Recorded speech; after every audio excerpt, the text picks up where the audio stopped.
A shockwave out of Washington and across the world. Let's just pause and listen. I just went out with a test. I'll see what, because we spent a lot of time, and the First Lady just went out with a test also. So whether we quarantine or whether we have it, I don't know. It's very hard when you're with soldiers, when you're with airmen, when you're with the Marines, and and the police officers. I'm with them so much. And when they come over to you, it's very hard to say, stay back, stay back. It's a tough kind of a situation. It's a terrible thing. So I just went for a test, and we'll see what happens. I mean, who knows? So that was the who knows. That was in the evening. Then on Twitter, just around 1 o'clock, just before 1 o'clock Eastern time, the tweet that confirmed things. Here is Trump's message. Tonight, FLOTUS, First Lady of the United States, as in Melania Trump, FLOTUS and I tested positive for COVID-19. We will begin our quarantine and recovery process immediately. We will get through this together. That is about 3 hours after he spoke to Fox News, as we heard, as he spoke to Sean Hannity. Now, the reason Trump was speaking to Fox News on that program, his fan host, was the revelation that had come earlier that one of his closest advisors has COVID-19, Hope Hicks.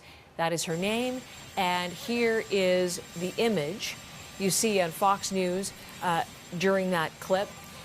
And there she is as she joins Stephen Miller, for example, his speechwriter and policy advisor, small group of Trump's entourage as they boarded Marine One to head to Air Force One to head on to campaign events this past week. She was with him at the debate. She was with him as well in Minnesota as he continued campaigning later in the week. She was as well a top White House advisor, but back as one of his top aides. We know from reporting that she comes into frequent and close contact with the president. He has said that himself. I often see Hope Hicks. I'm close with Hope Hicks. Earlier in the interview, that's all we have from the president on this news story. It is a story with the potential to bring seismic change. As you think about this, the U.S. president, the most powerful leader in the world, testing positive for the virus that has killed now more than 200,000 Americans and infected more than 7 million. Those numbers, the highest in the world. And among those numbers now, the president and the First Lady. The reaction from that, the disruption from that, could be very hard to anticipate in terms of the pandemic, in terms of the ongoing economic shock from the crisis. And in the U.S. presidential election, we are just over a month away from the vote on November the 3rd. Again, as we look live at the White House this morning, special coverage. We've been on the air since 5 a.m. Eastern, so as early as possible and as expansive as possible to bring you all of the developments from this shocking story. What is happening right now? The latest developments, the analysis on what it could mean, that is where we turn to our senior Washington editor, Lindsay Duncombe. Lindsay, hour by hour, we're updating things with you. Any new details? Where do things stand at 7 Eastern? Well, I think the big question, as much of the Eastern time zone and as much of the United States wakes up to this news, is how is the President of the United States?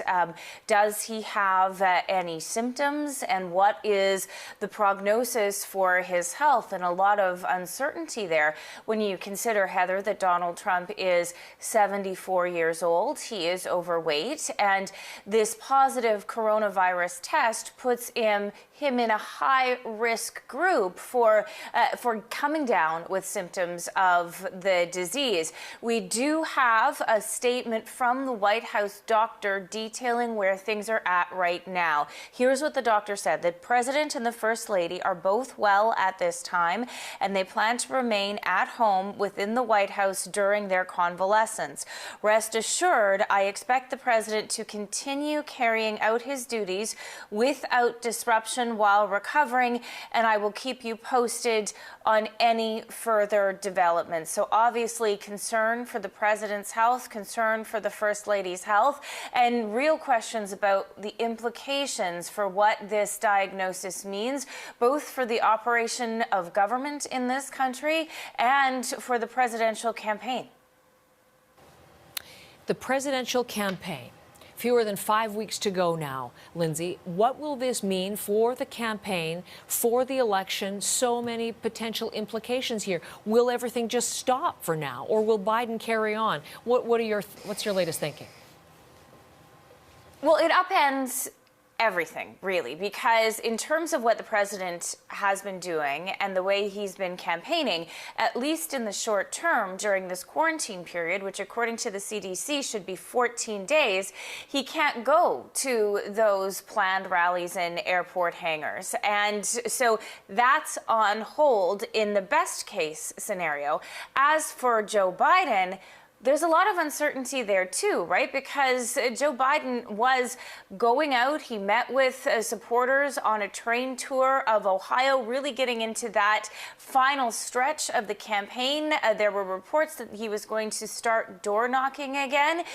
Given that the President of the United States has this positive diagnosis, and given that Joe Biden himself is in his mid to late 70s, is that the right course of action? And the other thing we're waiting to find out, Heather, in terms of Joe Biden, is he okay? Interesting that now, several hours after this news has broken, we haven't heard anything from the Biden campaign. We know that Joe Biden and President Donald Trump were sharing the same debate stage on Tuesday night, distanced, but it was not possible to wear masks. They were there for an hour and a half. They were breathing the same air, obviously. The people who consulted, the doctors, did everything they could to make that debate safe. But seeing a lot of concern for Joe Biden, what this means for his health at the moment, and also for precautions that campaign may take forward. And if we look at the messaging about this campaign, because, you know, it was just a couple weeks ago, we were talking about how this was all going to be about the shocking news that there was a Supreme Court vacancy. What this does is it turns the focus back onto coronavirus, and specifically the president's handling of coronavirus now that he has been infected. The other thing to watch for is how far does this go in the White House? You know, the reports are that Hope Hicks has tested positive and she had symptoms. But we don't know that is sort of the origin. And we do know that wearing masks in the White House in these meetings is not something that happens. People are in close quarters. You're seeing all of these pictures of people getting on airplanes, getting off airplanes, not wearing masks. So the operations of the White House and who may be infected is something that is happening right now. They're doing that contact tracing. The people are trying to figure out what this means and how large of an outbreak we're dealing with in the upper echelons of power in this country. Lindsay, stand by with me for just a second, because I want to amplify one of the things you were just talking about. But on the Joe Biden front, it's interesting, Lindsay, you look to, I'm keeping track of to see if he's tweeting any greetings, or not greetings, but wishes to the president. The last tweet from Joe Biden speaks of his failed COVID-19 response and how he's going to do everything to distract from the fact that he had a failed COVID-19 response. And as you suggest, one of the political scientists we had on the program last hour saying exactly this vaults COVID-19 back to the #1 campaign issue. How will this affect things come voting day? We will see. And of course, we'll watch to see what Joe Biden says and what he does in response to the positive diagnosis of the U.S. president with COVID-19. Lindsay, if you can just stand by for just a second, because I do have another question for you. I want to bring in Laura McQuillan, part of our coverage team here, looking at different parts of this story. Laura's focusing on the timeline. Laura, Lindsay quite rightly points out, we do not know if Hope Hicks is the source of the president's infection. We don't know those details yet. We don't know if we'll get them. The whole question of transparency looms large in all of this. But we do know she did have a positive diagnosis earlier in the week, and then the president was tested last night, and at 1 o'clock in the morning, he had that positive confirmation in the tweet that we got. But as we look at a chain of events over the week. Very busy schedule for the campaign. Lots of close contacts with supporters and people in his immediate circle. Take us through some of the key moments that we'll have to be watching for now. Yeah, dozens of contacts throughout the week at various events, including travel, and that's provoking questions like what you were talking to Lindsay about. Should the president have perhaps cancelled some plans earlier because the White House appears to have known that Hope Hicks had a positive diagnosis before the president went on to travel some more? But let me take you back to Monday to begin with. Beginning the week at the White House with this event, meeting with a vehicle manufacturer from Ohio on the south lawn of the White House. Donald Trump, as you can see, they're standing pretty close to those who are attending, including 2 members of Congress, 3 representatives from the company itself. Now, later in the day, he headed to the Rose Garden. He made an announcement there, as you can see, closely followed by his Vice President, Mike Pence.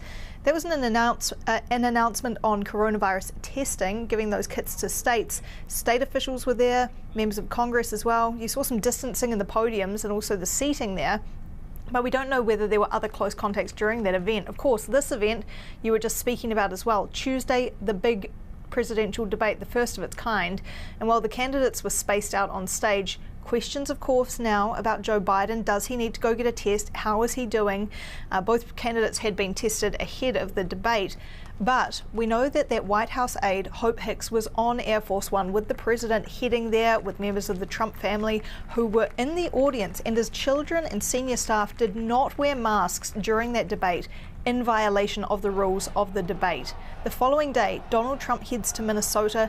2 big events there. A fundraiser at a private home. We don't yet know whether that was indoors, outdoors, but he also held this rally. He threw some hats into the crowd at one point. On that trip is when Hope Hicks began to feel unwell, and on the return trip back to Washington, she actually isolated herself on Air Force One, away from the others who were traveling. The following day, Thursday morning, Hope Hicks gets that positive test result. But even though the White House appears to have known she tested positive, and we don't know if Donald Trump knew about that positive result, he was still traveling. There you see him. He was heading to New Jersey. He went to his Bedminster resort for a private fundraiser. There, he had close contact with dozens of people, did not wear a mask, also reported to have posed for photo ops with people. And one person who was there posted on Facebook saying she only had about 30 seconds of contact with the president during that photo op. But we know that the White House actually scaled back its travel plans. It kept some of Donald Trump's aides back in Washington because of Hope Hicks' positive test result. Then last night, of course, on Fox News, Donald Trump saying he was getting tested, followed by this in the early hours of this morning, confirming that positive test result, saying he and the First Lady will begin their quarantine immediately. And lots of questions circulating about all that contact he may have had throughout the week. Dozens of people, from donors to Congress people to business people. Something that stood out to me this morning, Heather, when you spoke to Dr. Matthew Alton, who is an infectious disease specialist, talking to him about those types of contacts. And if he's at a rally, he's on stage, so not as much contact with people. But when he's at those events getting close, having photo ops, well, that's a fair bit of contact, lots of proximity. And so in terms of both himself and Hope Hicks and anyone they may have had contact with in recent days, that means a huge contact tracing effort, not just in the scale of it, but also the urgency. And here's a little bit more of what he said.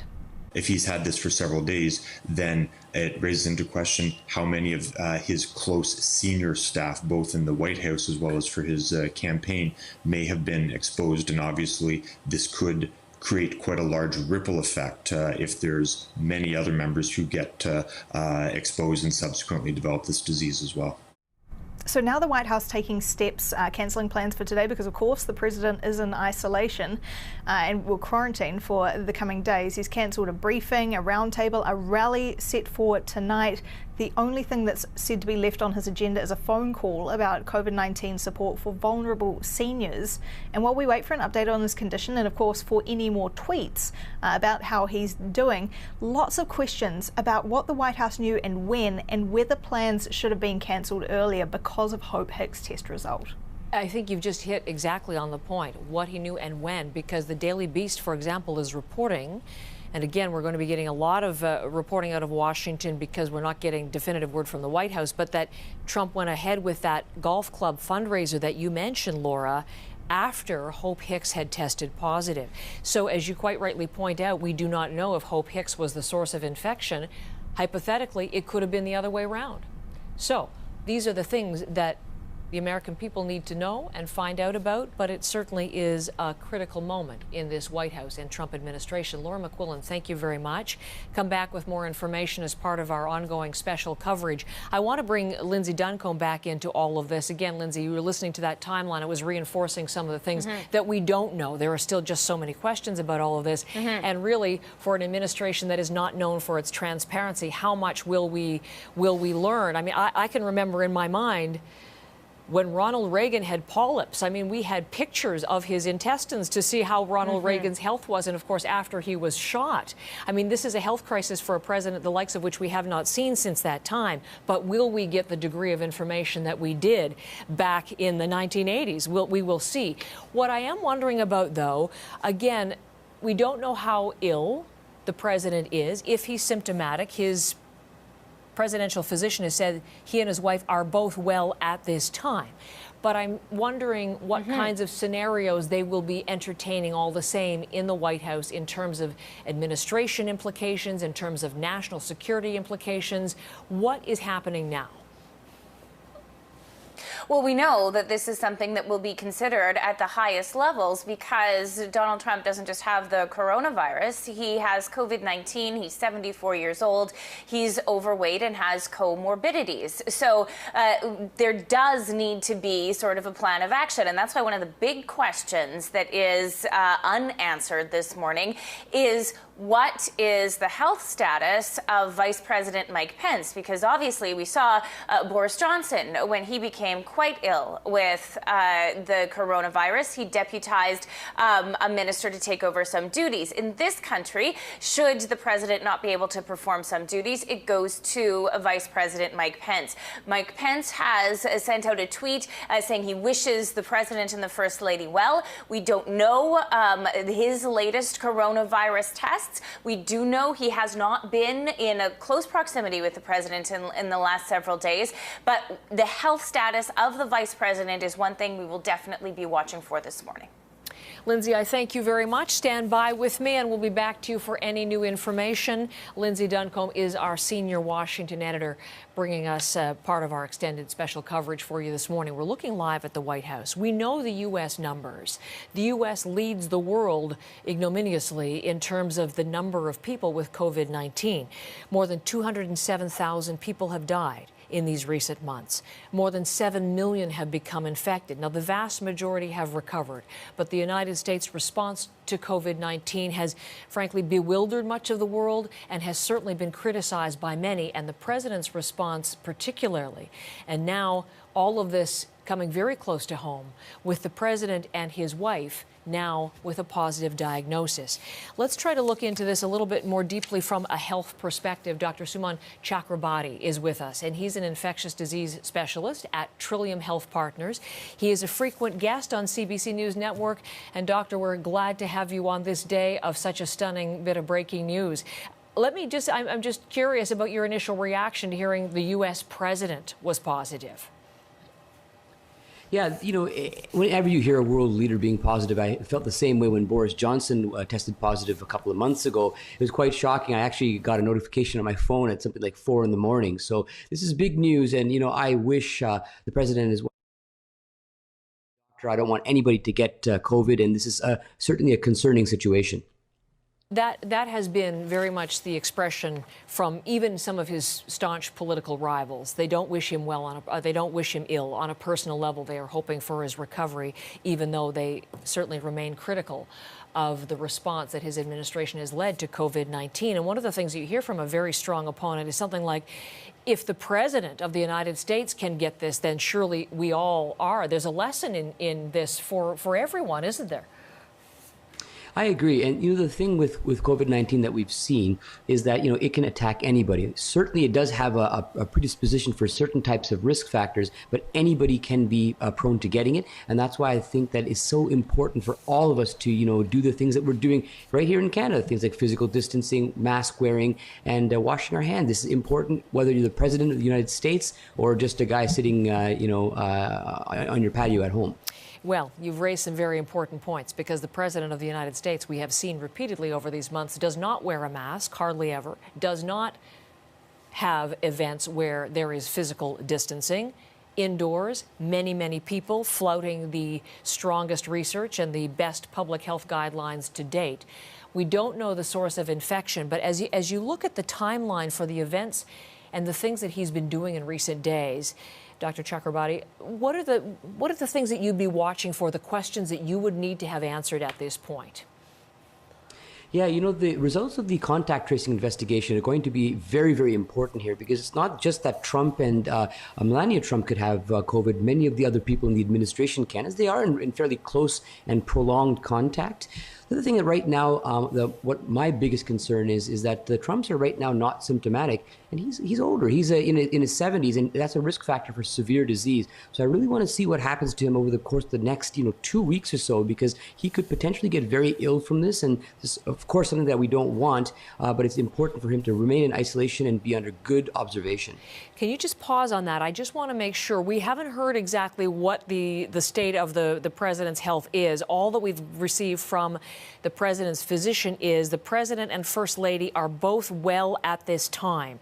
We don't know if they're exhibiting symptoms. So that, of course, is a big question. The American public will wonder just how sick is he with COVID-19 to this point. They are convalescing and receiving, one would imagine, the best possible medical care at this point. But you raise such an important issue, and that is the president's age, 74, his weight, considered to be, from the information that we have publicly, overweight, obese indeed. His exercise regime is not very vigorous. He golfs, and that's pretty much it for him. When you look at all of the medical history of the U.S. president, and based on the research we have about COVID-19, what would raise concerns for you? Yeah, all those things you mentioned are concerning. And now, publicly we know that he apparently has no other medical comorbidities, but other things that are quite common in his age group, including things like diabetes, high blood pressure. These are potential things that he could have that certainly can make him at higher risk of severe disease. But the biggest thing is his age. Now, this said, that doesn't mean that he's going to get severely ill. Most people do recover from this, but of course, he has to be monitored very closely. And the thing is, it's important for him to remain in isolation for the full 14 days. It's 10 in some jurisdictions, but the point is he needs to stay in that situation so he doesn't put anybody else at risk around him. No, certainly we hope he doesn't progress to the more serious effects of COVID-19, like Boris Johnson did in the United States when he ended up in intensive care and on a ventilator for a period of time, and thank the hospital staff for saving his life. We don't know what the state of his health is to this moment. We do know they're at the White House, but in these key hours and first days really upon confirmed diagnosis, what would doctors be doing for the president right now? For right now, the main thing for him, as we were talking about, is to have him in isolation from others. And the thing is mainly just watching in terms of things like his vital signs, fever. Right now, generally, people, when they get the initial symptoms, it's very mild. Shortness of breath is something that comes later. Usually it's a fever, sore throat, mild viral illnesses. But as the infection progresses, especially in individuals who are at higher risk, usually around the 10 to 12 day mark, you can start to see kind of what we call a recrudescence, a sudden rise in things like your fever and shortness of breath. And that is something that we have. Sorry, Dr. Chakrabarti, we just cut off that last little bit of your answer there, but I think you pretty much finished what you were going to say. I want to bring you a little bit of detail. There are reports. We've had a lot of questions about where Joe Biden is in all of this, because he shared the stage with the president, of course, in Cleveland, Ohio, for the first of their debates. They didn't wear masks, but they were at a big distance. In terms of Joe Biden, what the reports are that he will be tested for coronavirus this morning. These are sources saying, CBC not independently corroborating that, but the reports, and that would seem likely. We do know Joe Biden has made no secret of the fact that he's tested weekly, and he certainly wears a mask and has been careful to isolate. For Joe Biden, as a result of anything on that campaign stage, do you see any potential risk? Possibly. And I think that with Mr. Biden, he takes a lot more precautions and quite visibly so. So I think his risk is less. But again, he is still around a lot of people and he has to be extra careful as well, especially given his age. The same idea with Mr. Trump. So overall, I think that the risk is low, but it's good that he's being monitored. He's taking all the precautions. Dr. Chakrabarti, I thank you very much for your insight and this morning in particular, an infectious diseases specialist in Mississauga, Trillium in Mississauga. Thank you again, Dr. Chakrabarti. Again, let us take a look quickly at the White House. If you're just joining us at 7:25 on this Friday morning, the breaking news and truly a stunning bit of news out of the White House. The President and the First Lady have both tested positive for coronavirus. We had the confirmation from Donald Trump himself just before 1 o'clock Eastern. His close aide, Hope Hicks, earlier last night had confirmed a positive diagnosis, but at this point, timeline, source of infection, all of these things, very much questions that reporters are going to be seeking to answer this morning and over the course of today. All we know is that he and the First Lady have both tested positive. They are doing well, in the words of the President's physician. They will begin quarantining immediately for the requisite 2-week period. There are a couple of campaigning events on the President's schedule for today, but he'll conduct that from the White House. Very much the campaign and the election, though, unknown at this time with less than 5 weeks to go. The implications, the reaction, the health reality, we're covering it all for you in special extended coverage here on CBC News Network.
The major breaking news this morning from Washington and from the White House: Donald Trump and his wife, First Lady Melania Trump, have both tested positive for COVID-19. The confirmation of that coming from Donald Trump just hours after it was announced that a close aide, a member of his inner circle, Hope Hicks, had tested positive.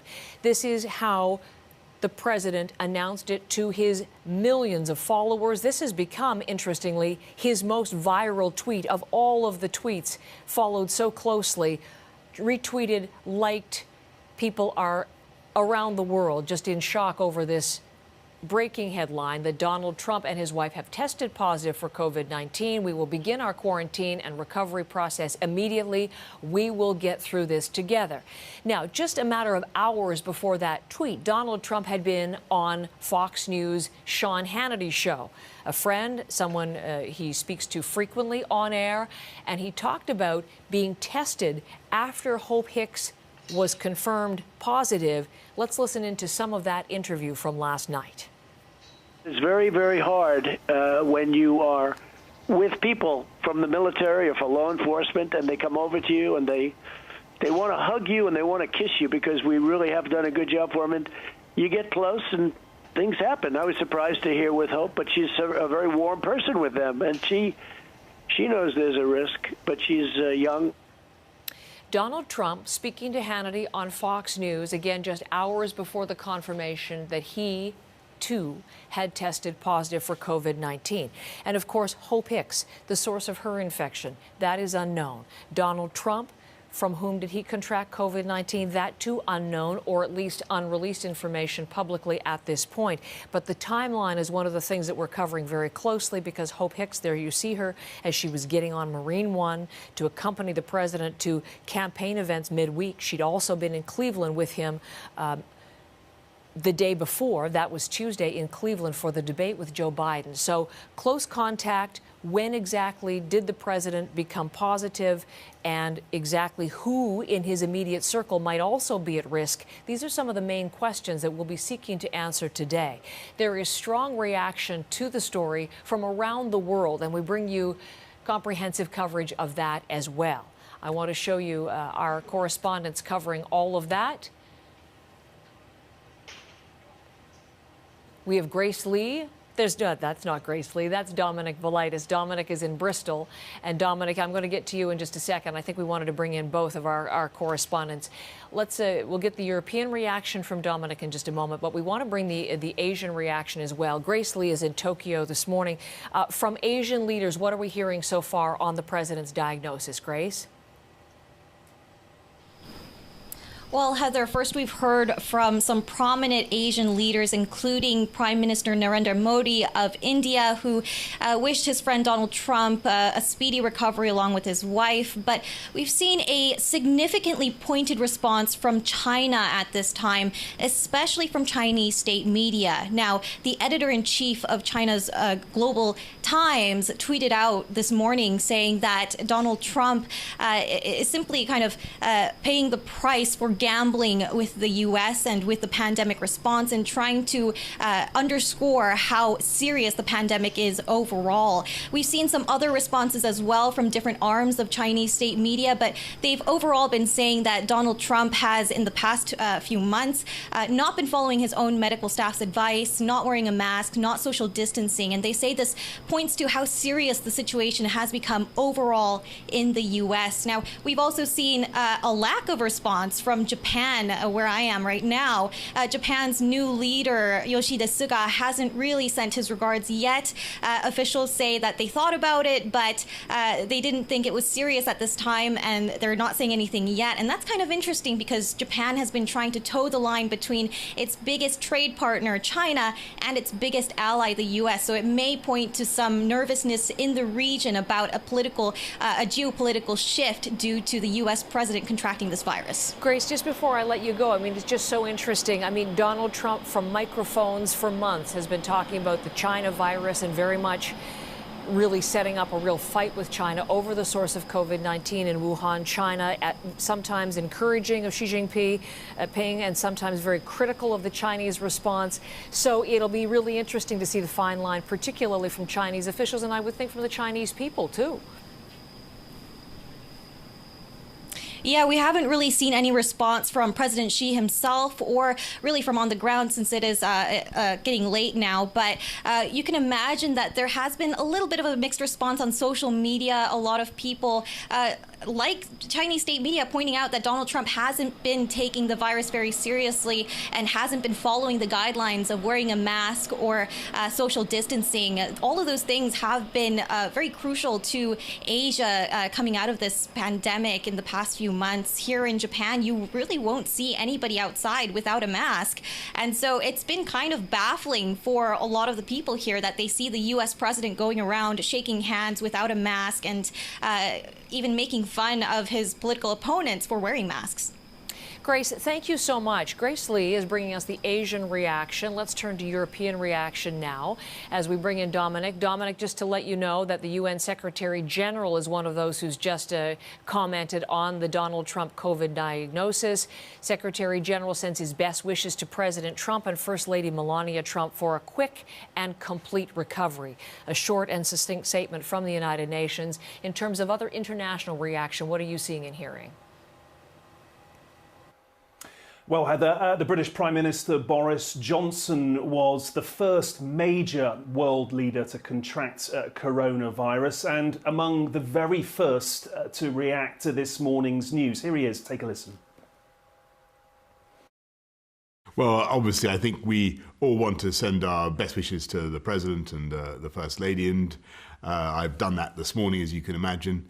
And I'm sure that they'll both stage a very strong recovery. We've also, Heather, had a statement on behalf of the German Chancellor Angela Merkel, which reads, "I send all my best wishes to Donald and Melania Trump. I hope that you will get over the corona infection and will soon be completely healthy again." Turkey's President Recep Tayyip Erdogan, meanwhile, said in a statement, "I wish a speedy recovery to US President Trump and the First Lady. I sincerely hope they will overcome the quarantine period without problems and regain their health as soon as possible." We've also heard this morning, Heather, from Israel's Prime Minister Benjamin Netanyahu. In a statement, he said, "Like millions of Israelis, Sarah and I are thinking of President Donald Trump and First Lady Melania Trump and wish our friends a full and speedy recovery." One more statement for you for this morning, Heather, and it comes from Tedros Adhanom Ghebreyesus, the Director General of the World Health Organization, and his statement reads simply, "My best wishes to President Trump and the First Lady for a full and speedy recovery." So just a taster there, Heather, of some of the international reaction that is coming in this morning. Dominic, thank you very much. Dominic Volitis, he is in Bristol, England, with the international reaction. Again, to the breaking news from the White House that U.S. President Donald Trump and First Lady Melania Trump have both tested positive. A tremendously serious health threat, potentially, to someone at the age of 74 with some underlying health conditions.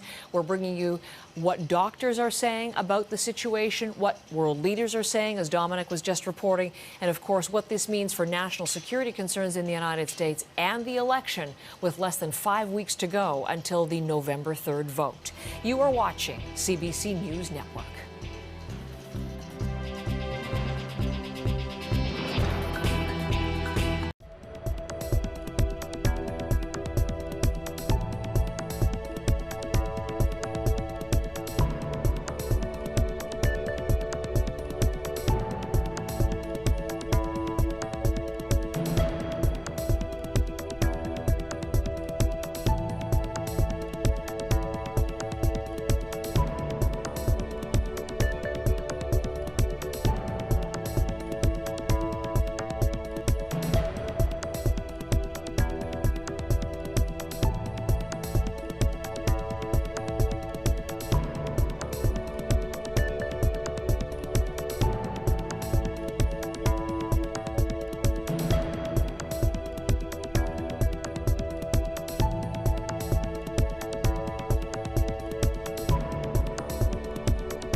We again look at the White House. Different camera view for you this morning, but inside the White House, concern for the health of the U.S. president. This is the focus of our breaking news this morning. U.S. President Donald Trump confirming he has tested positive for COVID-19 and confirming that his wife, First Lady Melania Trump, has also tested positive.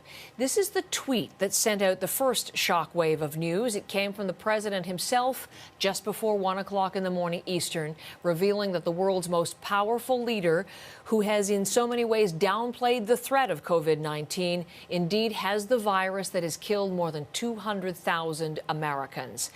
That's the latest statement. It's the only statement we've had so far from Donald Trump. No top official in the White House has spoken publicly either. But there are sweeping implications from this breaking news. We're going to bring you the very latest developments, in-depth analysis, some special coverage coming up through the morning here on CBC News Network.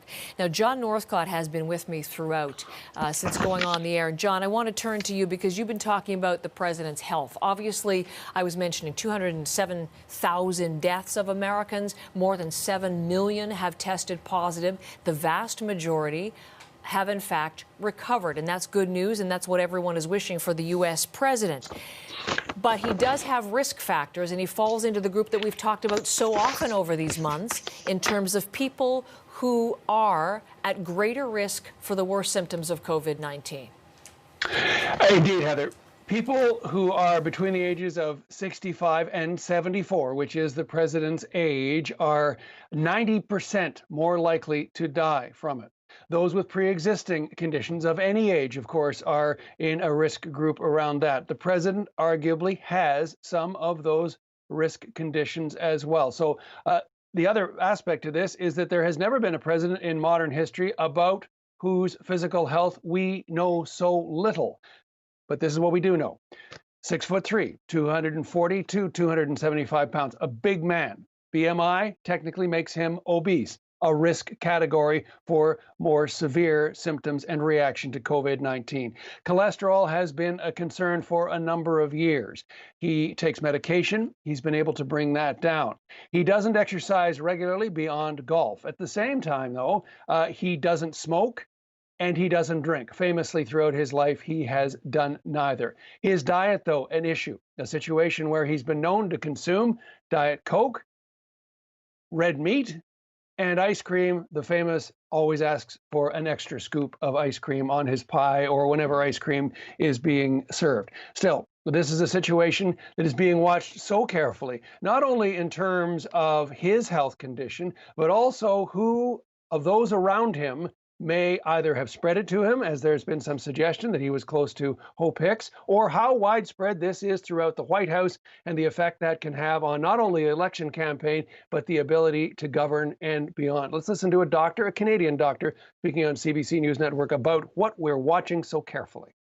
If he's had this for several days, then it raises into question how many of his close senior staff, both in the White House as well as for his campaign, may have been exposed. And obviously, this could create quite a large ripple effect. Now, let's talk about the White House physician. There's a bit of a history of that, but let's deal with the latest statement that was out today, effectively, in making this announcement. There it is. The president and the first lady, both well at this time. They plan to remain at home within the White House during their convalescence.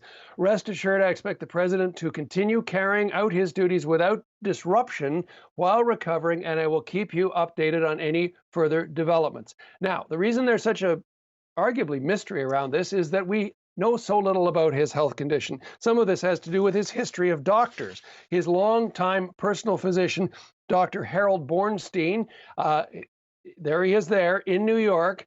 The condition that he reported the president, he said the strength and stamina was extraordinary. At the same time, though, admitting that the president had effectively written that letter for him to sign.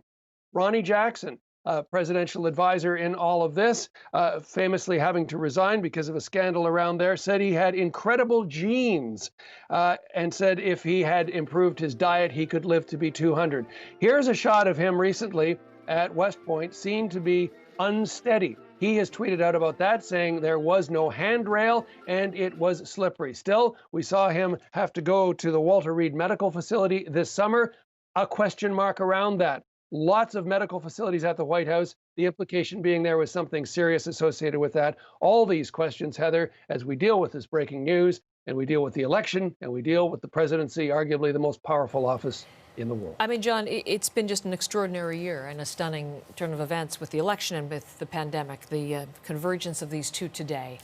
It's hard to overstate or just what the implications of this could be. And I thank you very much for it, John Northcott. We should say, as we talk about the president's health, we're not hearing from anybody within the White House whether the president is showing symptoms or not. These are some of the details that we will await. And again, as we've said several times over the morning, question of just how transparent the Trump administration will be with updates on the president's health. In terms of reaction, let's bring you some in from Pete Buttigieg.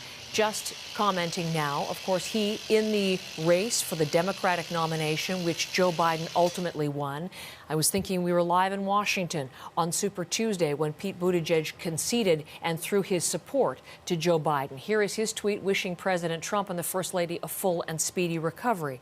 And Joe Biden himself, you might say remarkably, we've heard nothing from him so far on this news. He will undoubtedly be aware of this.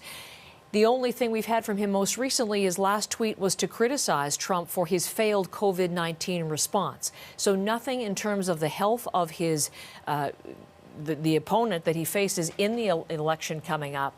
We do know that Joe Biden has been tested regularly, weekly, he has said. He wears masks. He socially distances. We saw him on stage during the debate with the president, but they were at a distance, even though they weren't wearing masks. He has said, according to a number of reports this morning, that there will be tests done for Joe Biden today to determine whether he perhaps has contracted COVID-19. We're following all of these latest developments as we bring you special coverage on CBC News Network.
As we look at the futures numbers, we continue to track how the markets are reacting to Donald Trump's COVID-19 confirmation. Susan Prince has that. Susan.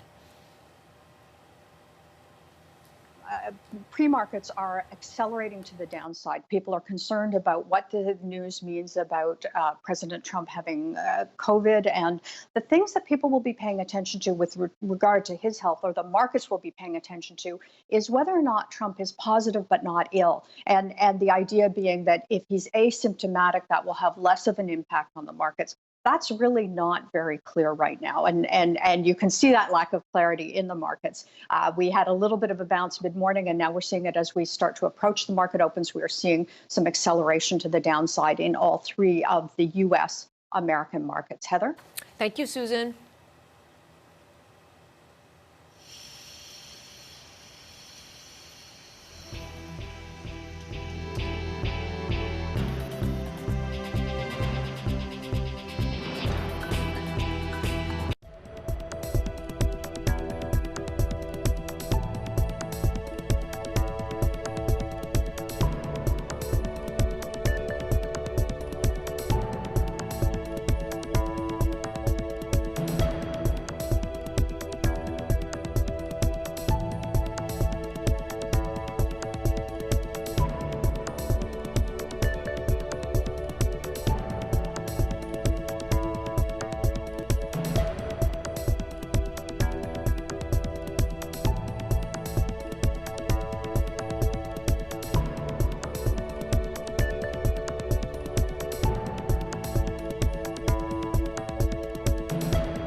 This is a look at how the news of Donald Trump's positive diagnosis made its way to front pages across the United States. Coast to coast, New York Times, San Francisco Chronicle, LA Times, all sharing the news that the president and first lady have tested positive for COVID-19 and are now in quarantine.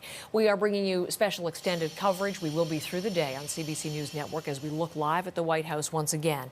And if you're just joining us, let me give you a quick summary. Just before 1 o'clock this morning, in a tweet, the U.S. president confirming that he and his wife, the First Lady Melania, have been diagnosed, have been positive confirmation test to COVID-19.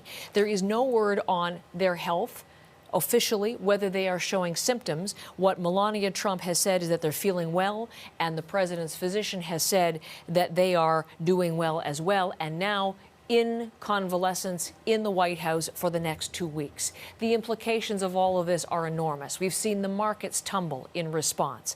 The national security implications for the world's most powerful leader if his health is compromised. We are looking at that with you this morning. International reaction to Donald Trump and impact on the election campaign. Just over a month to go before the November 3rd voting date. Donald Trump trailing the polls, unable for the foreseeable future to campaign. What will the impact be on his campaign, on Joe Biden? We have yet to hear from the Democratic nominee. We are certainly awaiting that this morning. And what will this mean for the American decision to come on November the 3rd? Stay with us here on CBC News Network. We continue to bring you the very latest breaking developments.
Killing power.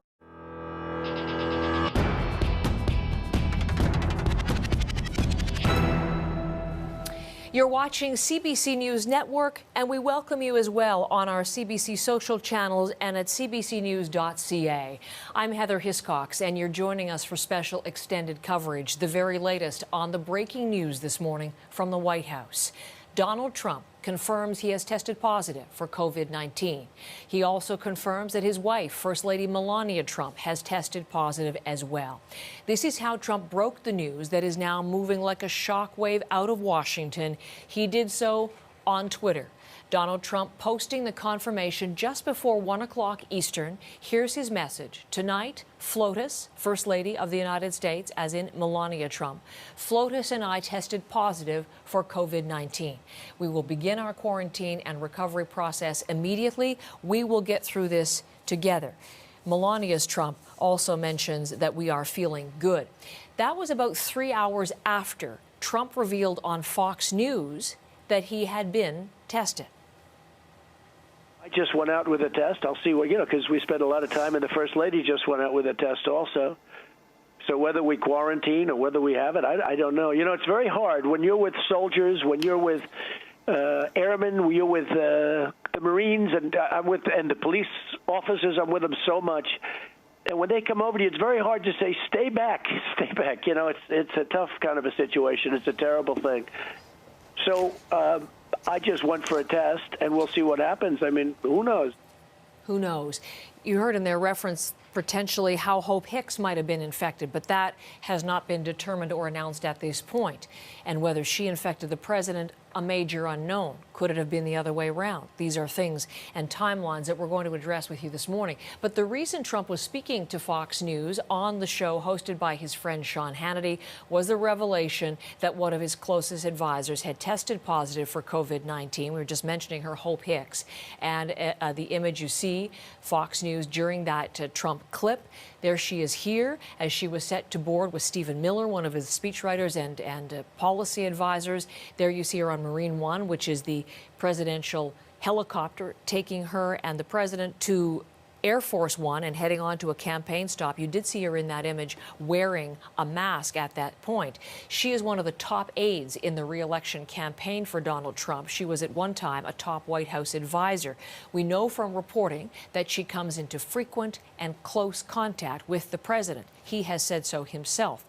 Donald Trump's tweet and his earlier interview, that's all we have from him on this development, this story with the potential to bring seismic change. News that the U.S. president, the most powerful leader in the world, has tested positive for the virus that has killed more than 200,000 Americans, infected more than 7 million Americans. Those are the highest tallies of any country in the world.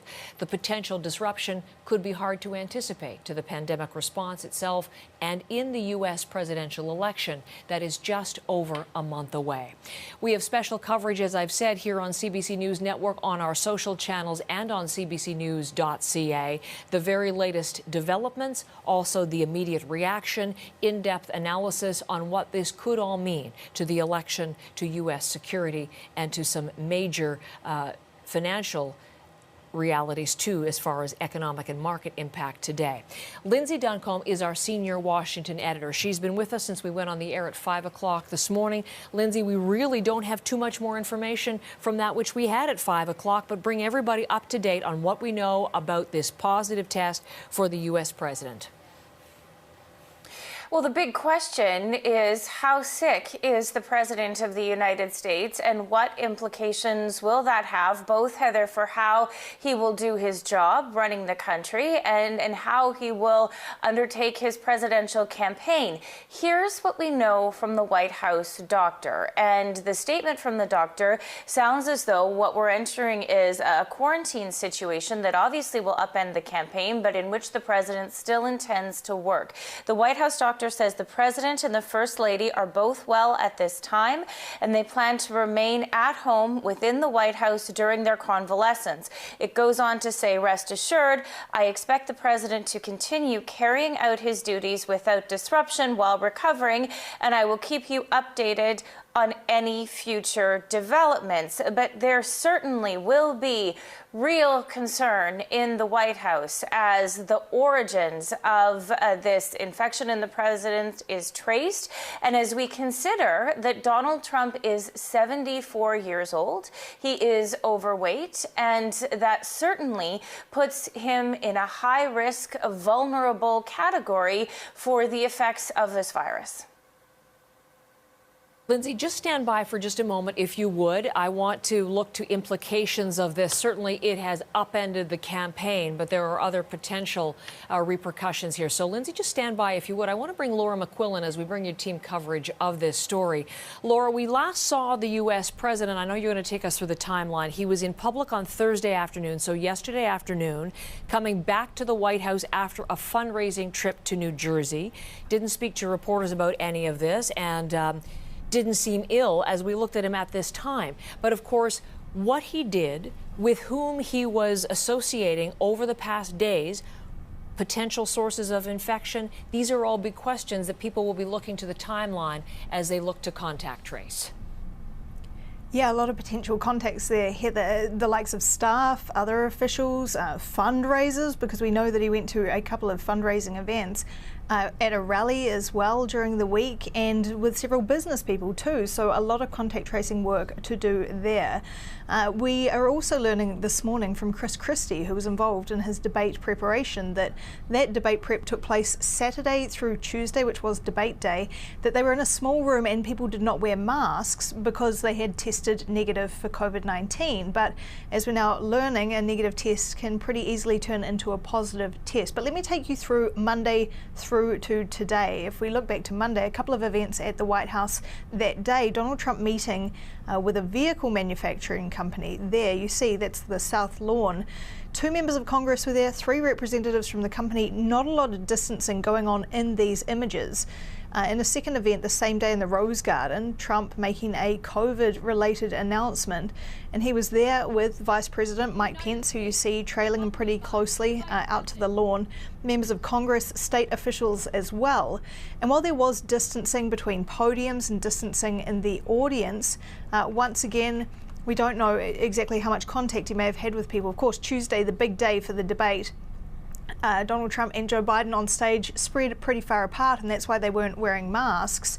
But questions being raised now about whether Biden should be going and getting tested just due to their proximity of being on stage with Donald Trump. We know that Trump that day flew with Hope Hicks and with his own family members on Air Force One, that his adult children and senior staff did not wear masks during that debate, violating the rules because they've been tested regularly, using that as an excuse to avoid those safety protocols.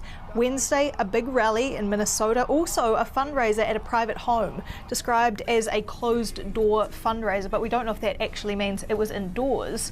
But we do know from reports this morning that Trump is alleged to have had close contact with potentially dozens of people there, not wearing masks, having photo opportunities with fundraisers as well.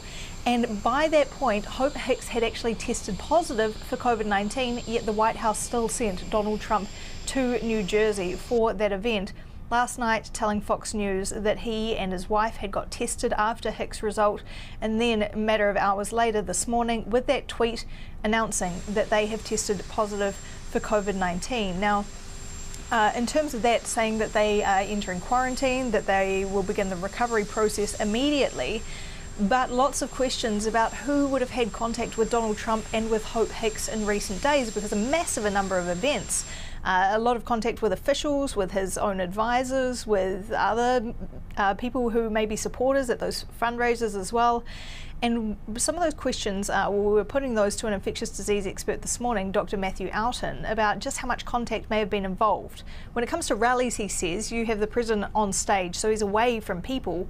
But when it comes to those closer, smaller engagements, especially anything indoors, that means a lot of contact tracing work to be done, and there's a lot of urgency to that as well. Here's more of what he said on that front. If he's had this for several days, then it raises into question how many of his close senior staff, both in the White House as well as for his campaign, may have been exposed. And obviously, this could create quite a large ripple effect if there's many other members who get exposed and subsequently develop this disease as well. So a lot of work to be done on that front. In the meantime, the president's staying home, cancelling plans for today, including a rally in Florida. We know that he is set to take part in a phone call on COVID-19 support for vulnerable people later on today. We'll be watching for any updates, certainly on his Twitter, as he is a big user of that platform to share what's going on in his life.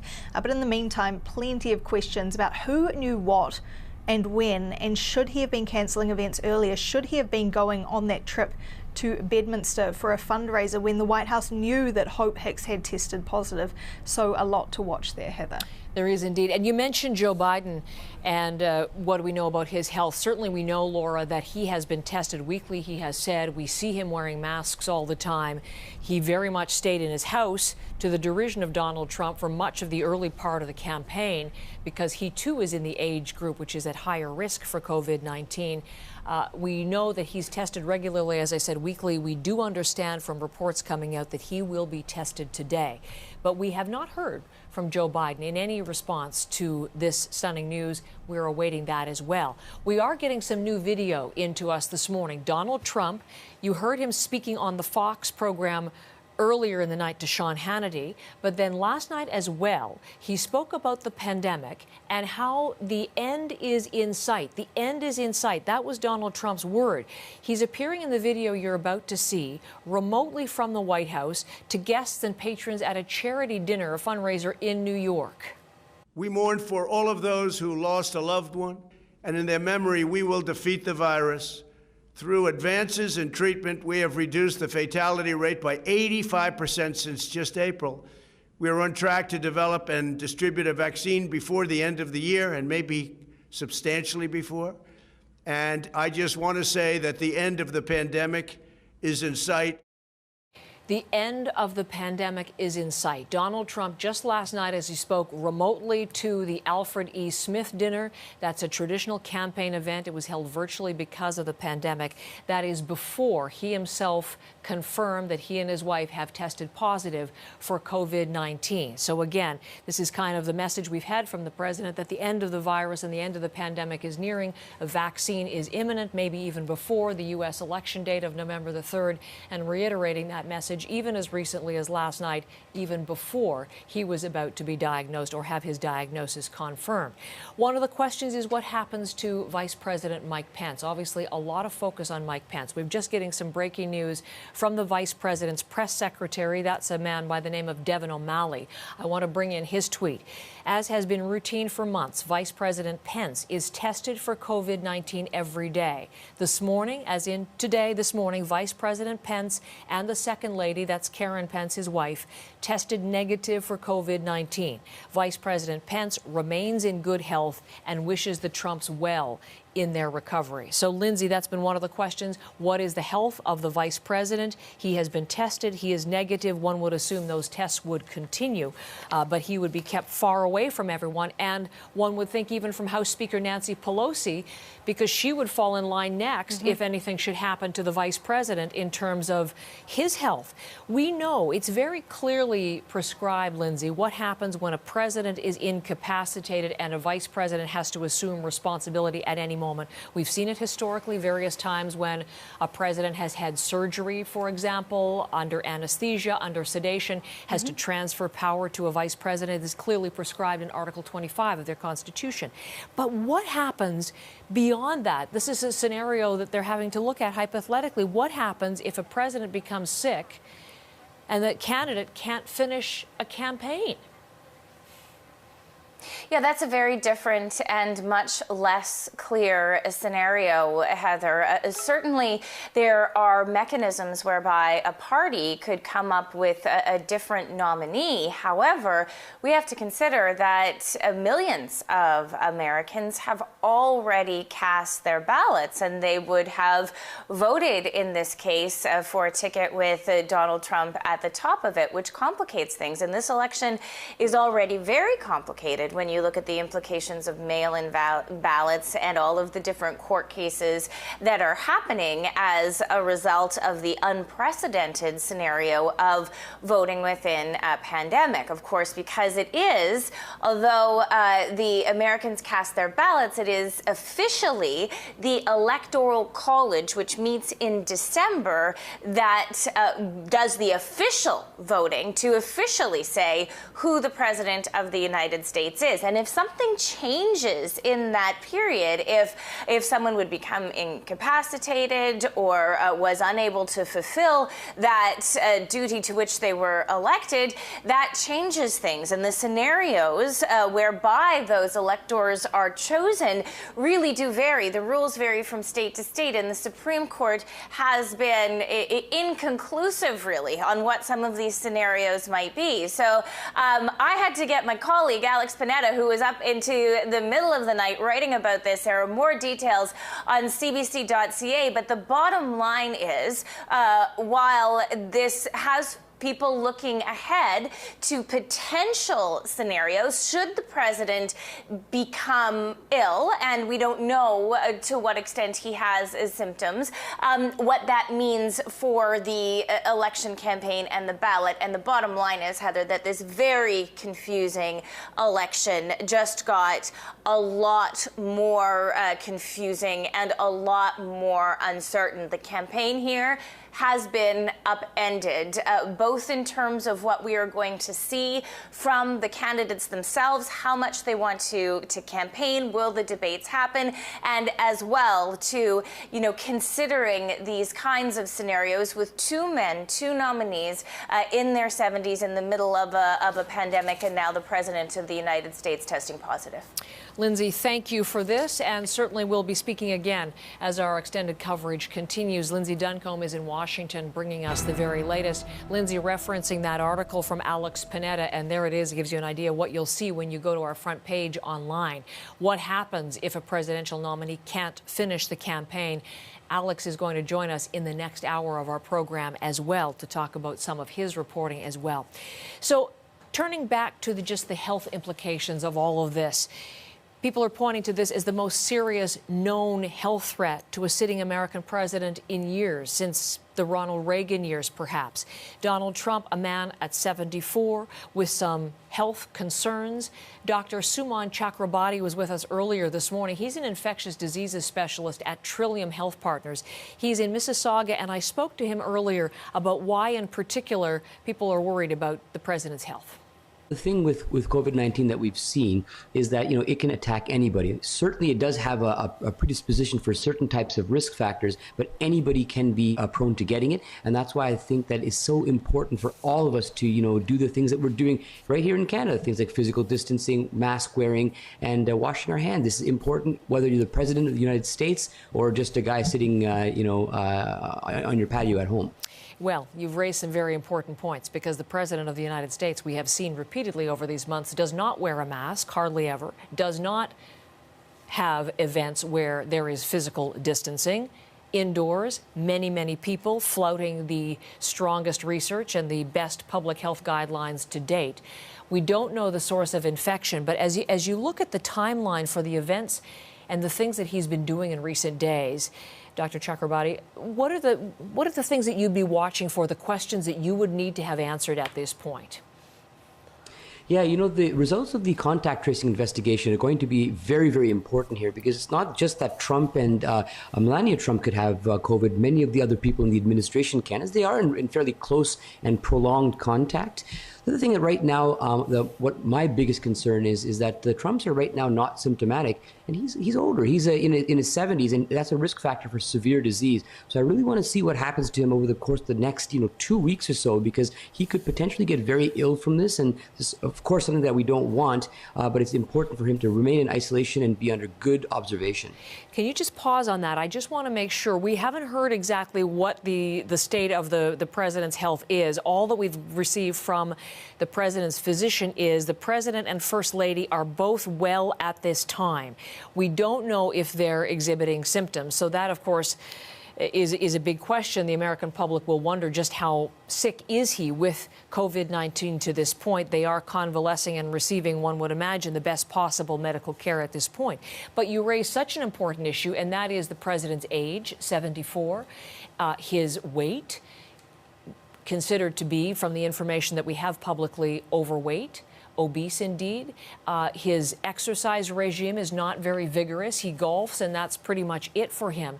When you look at all of the medical history of the U.S. president, and based on the research we have about COVID-19, what would raise concerns for you? Yeah, all those things you mentioned are concerning. And now, publicly we know that he apparently has no other medical comorbidities, but other things that are quite common in his age group, including things like diabetes, high blood pressure. These are potential things that he could have that certainly can make him at higher risk of severe disease. But the biggest thing is his age. Now, this said, that doesn't mean that he's going to get severely ill. Most people do recover from this. But of course, he has to be monitored very closely. And the thing is, it's important for him to remain in isolation for the full 14 days. It's 10 in some jurisdictions. But the point is, he needs to stay in that situation so he doesn't put anybody else at risk around him. That is Dr. Suman Chakrabarti, as we spoke earlier this morning. Put anyone else at risk around him. We understand the Vice President, Mike Pence, has tested negative, he and his wife. So in the immediate chain of command, the Vice President's health this morning is okay. We're looking live at Ottawa for a reason, getting international reaction for you. We've heard from a number of world leaders. We have not yet heard from Canada's Prime Minister in terms of any message or tweets or statements on the health of the U.S. president. But we do know he is set to speak at 12 noon today. That is scheduled on his agenda, and we'll have that live for you to see if he speaks about this further. One of the parts to our special extended coverage today, what is the Canadian reaction to Donald Trump's positive COVID-19 diagnosis? This is CBC News Network.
Good morning. You're watching CBC News Network. You're watching us as well on our CBC social channels and at cbcnews.ca as we bring you the stunning breaking news out of Washington that President Donald Trump and First Lady Melania Trump have both tested positive for coronavirus. Trump himself tweeted that news just hours after it was announced that a member of his inner circle, Hope Hicks, had tested positive.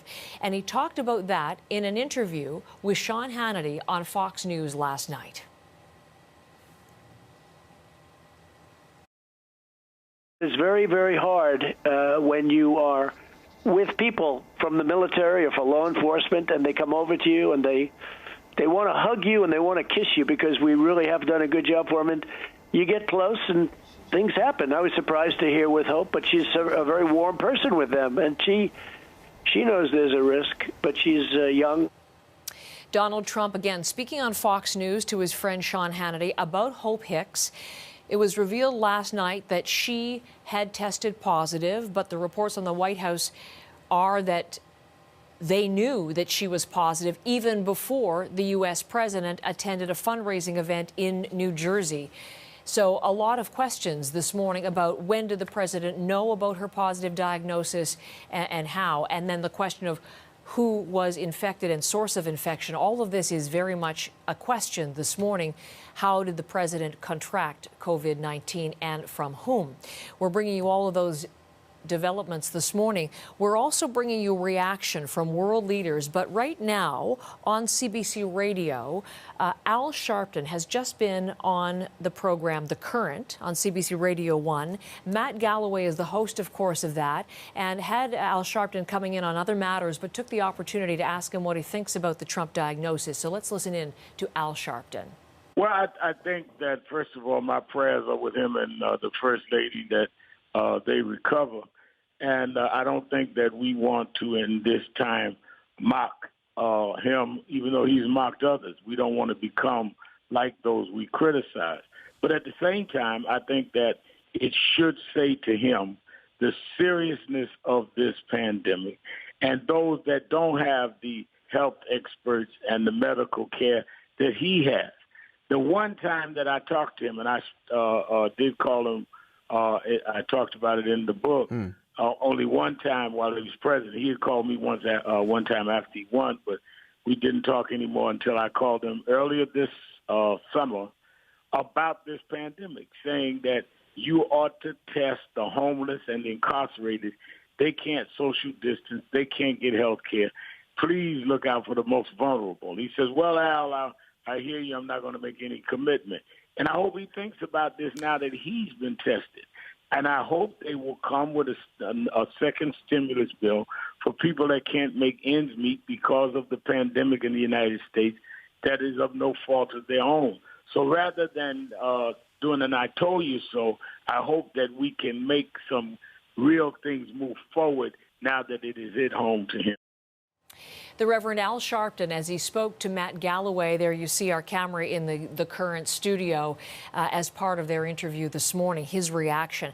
I mentioned international reaction, world leader reaction. We are now just getting reaction from Canada's Prime Minister. Here's the tweet from Prime Minister Justin Trudeau.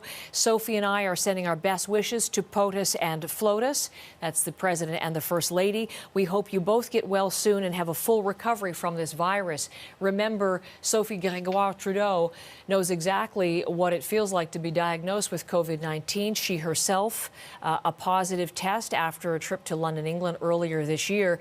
The Prime Minister did not, in fact, develop COVID-19, but you remember all of those briefings from Rideau Cottage as he self-isolated as a precaution in the early days of the pandemic. So, Canadian reaction as we continue to bring you the reaction of political leaders from around the world. We'll look to economic impact. The markets have tumbled as a result, and we're also looking to political ramifications of all of that. And I want to turn to that next with you this morning. Although just before I just bring in our next guest, I should tell you that as we talk about this, we're also getting word of Donald Trump's inner circle and some of the key people within his administration. Steve Mnuchin, who is the Treasury Secretary, word that he has tested negative. Mike Pompeo is traveling overseas. He's been in Dubrovnik. He and his wife, they have tested positive. They haven't been in contact with the president in recent days. And we also know just moments ago from Vice President Mike Pence's press secretary that he and his wife were both tested this morning. Both are negative. What we understand, interestingly, for you perhaps, they use the Abbott rapid test that Canada and Health Canada have just approved for use in this country. That's what they use at the White House. They do test them repeatedly in situations of this nature. But the latest negative for all of those key members of the Trump administration. The impact of all of this. Let's turn to it now. With me this morning is Professor Andra Gillespie. She's an associate professor of political science at Emory University, been on our network many times before. I've never had the pleasure of speaking to you, Professor, but I'm delighted to welcome you this morning. Thank you for being my guest. Thank you. I don't know if you were up when the tweet went out at 1 o'clock in the morning or if you awakened to the news, but give me your first reaction to Donald Trump's positive diagnosis. Well, I woke up to the news, and it was certainly shocking. You know, on the one hand, one could say that given the number of risks that President Trump has taken over the course of the crisis, and especially with his campaign activities, this may not be a surprising development, but it's always sad every time somebody gets diagnosed with COVID. If we think about the 1 million people who have died worldwide, this is a really serious development. And I wish President Trump and First Lady Melania Trump the best, and I hope they have a speedy recovery. You know, it's interesting that you raised that. I was going to ask if you were surprised, given that we've seen so many times over these months. He does not wear the mask. He does not socially distance. He has indoor rallies with thousands of people. So he flouts the rules and the public health guidelines, but as you quite rightly point out, no one, not as his strongest opponents, are wishing him ill this morning. I do wonder, though, whether you think Boris Johnson used to do that too, Professor, and then he himself got COVID-19 and his messaging very much changed. What do you think might be the impact on Donald Trump of this? Well, just from a normative standpoint, I hope that the messaging and the policy strategy does change, that he takes the virus seriously and that he leads others to take the virus more seriously. But we don't know what's going to happen. I think that's probably contingent on how serious the disease is for him and how quickly he's able to recover from it. But I think we're all in a wait and see moment to see how he responds to this. And we also are really interested to see how Americans respond to this. There have been a lot of people who have been resistant to wearing masks and to taking precautionary measures with respect to COVID. We'll see whether or not their behavior changes. Indeed, from Eric Swalwell, for example, Democratic congressman from California, if the president can get this, anyone can get this. Do you view it as a failure, Professor, that the White House team did not protect the president of the United States? Well, you know, there are things that you can do to try to protect oneself from the virus, but none of them are going to be 100% effective. And I think the fault here is whether or not the White House actually took as many precautions as they possibly could have. So we've seen, you know, the rallies without masks. We know that most people on the White House complex don't regularly wear masks. That was just putting themselves in extra risk. We know that, you know, by coming to work, they were putting themselves at risk, but they're essential workers, and so they needed to do that. So, you know, we don't want to point blame, but, you know, there are things that perhaps could have been done better. I was struck by reporting this week that within the White House staff, the recommendation was that they didn't wear masks. It's not a good look, was the phrase that came from some of that reporting. So let us turn together then to implications of all of this. I don't think it's too strong to say this has upended the campaign. What do you think the effect is going to be? Well, we'll have to wait and see what the actual impact is. I mean, this is certainly going to disrupt campaign activities. President Trump was supposed to speak in Florida today. That has of course, been canceled. And so it's likely that his campaign schedule is going to change for the next 2 weeks because he's going to have to be in isolation until he recovers. So I think the big question is he going to do more digital events now that he's physically unable to travel? And will those continue after he has cleared the disease? You know, I think it raises implications for whether or not the campaign is going to still feel comfortable sending canvassers knocking on doors, because Republicans were doing that in a way that Democrats have not been doing that. And then there's also the big question about the debates. So there are some people who probably wanted to scrap the debates after Tuesday's event, but now that it may not actually be safe to hold the events if President Trump's disease persists, we now have to see whether or not the debates will be canceled or whether they will be done in a digital format. So we have something like a Zoom debate, and what the format and decorum would look like in that type of venue would be. Does it change what becomes the dominant issue of the rest of the campaign? Is it now for sure COVID? Well, I think COVID was always going to be, you know, one of the top issues. So that's certainly the case. I think depending on how people judge the issue and judge President Trump, this is a reflection of his leadership. This is a reflection of his willingness to listen to experts and to pay attention to science. But I think also it's the attitudes of individual voters with respect to these issues that's also going to be really important. I think for most Americans, they've already made up their mind, and this development may reinforce kind of what their prior beliefs are. So they're either going to rally around a president they love, or they're going to use this as extra information, you know, to say that this is the reason why he shouldn't continue to be president. So we'll see what American voters decide. I'm wondering, as I conclude with you, Professor, I don't know if you think it's remarkable or not, but there has been nothing from Democratic presidential candidate Joe Biden yet. No tweet of condolence or best wishes or anything. And Again, I don't know whether that's remarkable in your view, but I'm wondering what you think he does with this. He's already talked about Trump's failed COVID-19 policies. Now with the president, now with COVID, how does he use this on the campaign? Well, the first thing we have to do is to try to get an assessment of Joe Biden's health. He was on stage with President Trump on Tuesday, so we don't know whether or not he was exposed to COVID-19 because we don't know when the president contracted this. And then I think it's a question of not making this a Schadenfreude moment. So there's a way to make this a teachable moment, but Vice President Biden probably wants to avoid the I told you so moment because that may look like gloating. Professor Gillespie, I look forward to our next conversation. I thank you for the time this morning there from the Political Science Department at Emory in Atlanta, Georgia. Thank you.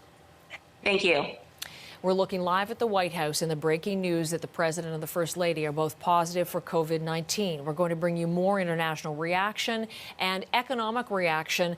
The markets have tumbled. They have really been rattled by this breaking news, and we'll look to those numbers next here on CBC News Network.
COVID-19 has, for a long time now, roiled the markets. Susan Prince, as we take a look at these numbers, it looks like we're shaping up to have a very bad Friday.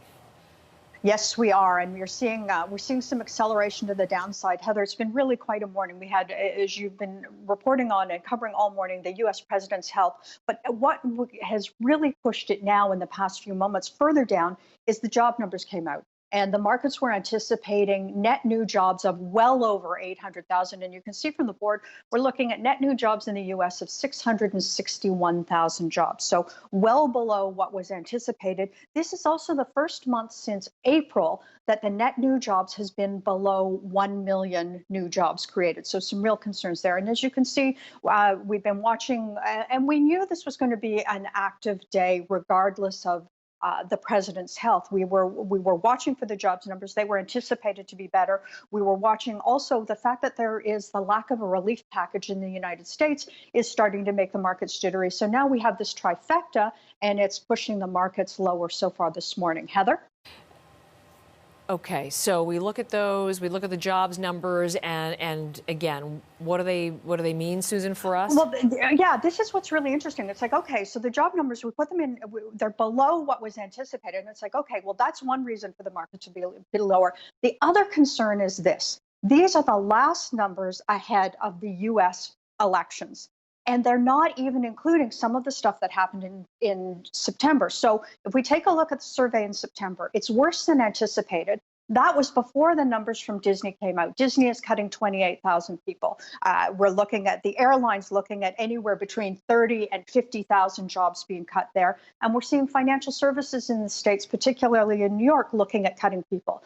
In context, the Disney cuts alone are the equivalent of Campbell River population losing everyone losing their job. So what we're seeing is negative data that's not even being included in these numbers that we won't see the impact of until after the U.S. elections. You put all those things together and you've got the markets really concerned this Friday morning. Susan, thank you. Again, let's look to the numbers as we take another quick break here on CBC News Network. We'll be following with you live as they open next hour. This is CBC News Network.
You're looking live at the White House, and thank you for joining us on CBC News Network, on our social channels, and at cbcnews.ca. Together, bringing you live extended coverage of the breaking news. U.S. President Donald Trump testing positive for COVID-19, as has his wife, the First Lady Melania Trump. And this morning, we're bringing you all of the impacts of that stunning headline on the economy. Markets are looking like they're setting up horribly for trading today, also on national security, leadership, the election, and, of course, health issues as well. So many questions about this. We are examining all of the angles with you this morning here on CBC News Network. As far as reaction, again, to bring you the tweet just sent out by Canada's Prime Minister Justin Trudeau as we look live there at Ottawa. Justin Trudeau tweeting, Sophie and I are sending our best wishes to POTUS Trump, President Trump, and First Lady Melania Trump. We hope you both get well soon and have a full recovery from this virus. Sophie Gregoire Trudeau herself testing positive for COVID-19. The Prime Minister going into self-isolation as a precautionary measure at the beginning of this pandemic. So they feel certainly have an experience with what the Trumps are dealing with at this moment. As we look at pictures of the Trumps, we want to bring you some new developments. Just a few minutes ago, we've been talking about the debate on Tuesday night in Cleveland, Ohio. Chris Wallace was the moderator of that. He's a Fox News anchor. Well, he has just come out with new details about the Trump family and the fact that they refused to wear face masks at that rally. So here's what Chris Wallace said just a few minutes ago on Fox News and what he witnessed the first family do.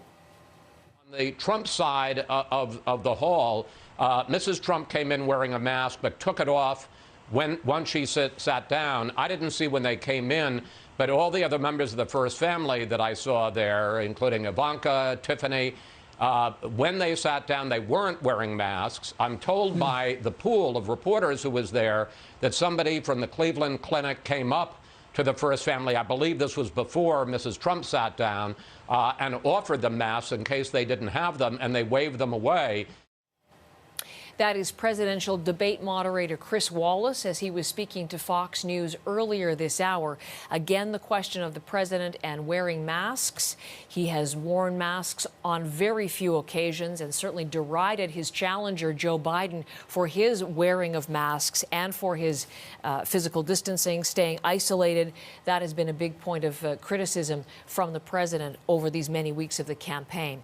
Let's look at this next from just a health perspective. Donald Trump, 74 years old. He is overweight. His exercise regimen is not very vigorous. We know he golfs. That's pretty much the extent of it, we are told publicly.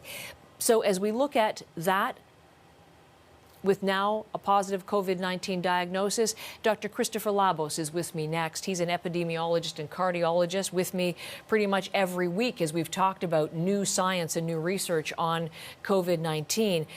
Masks we've talked about I don't know how many times, Dr. Labos, but really the question of mask wearing is very much highlighted by this turn today. Oh, yes, absolutely. And I mean, I think we're seeing the results of the consequences of just not wearing masks. Now, President Trump, as with most politicians, because they come into contact with so many people, because they have so many interactions with so many different individuals, the risk of them getting sick is much higher. And we've seen a number of politicians get sick over time, get infected with COVID-19.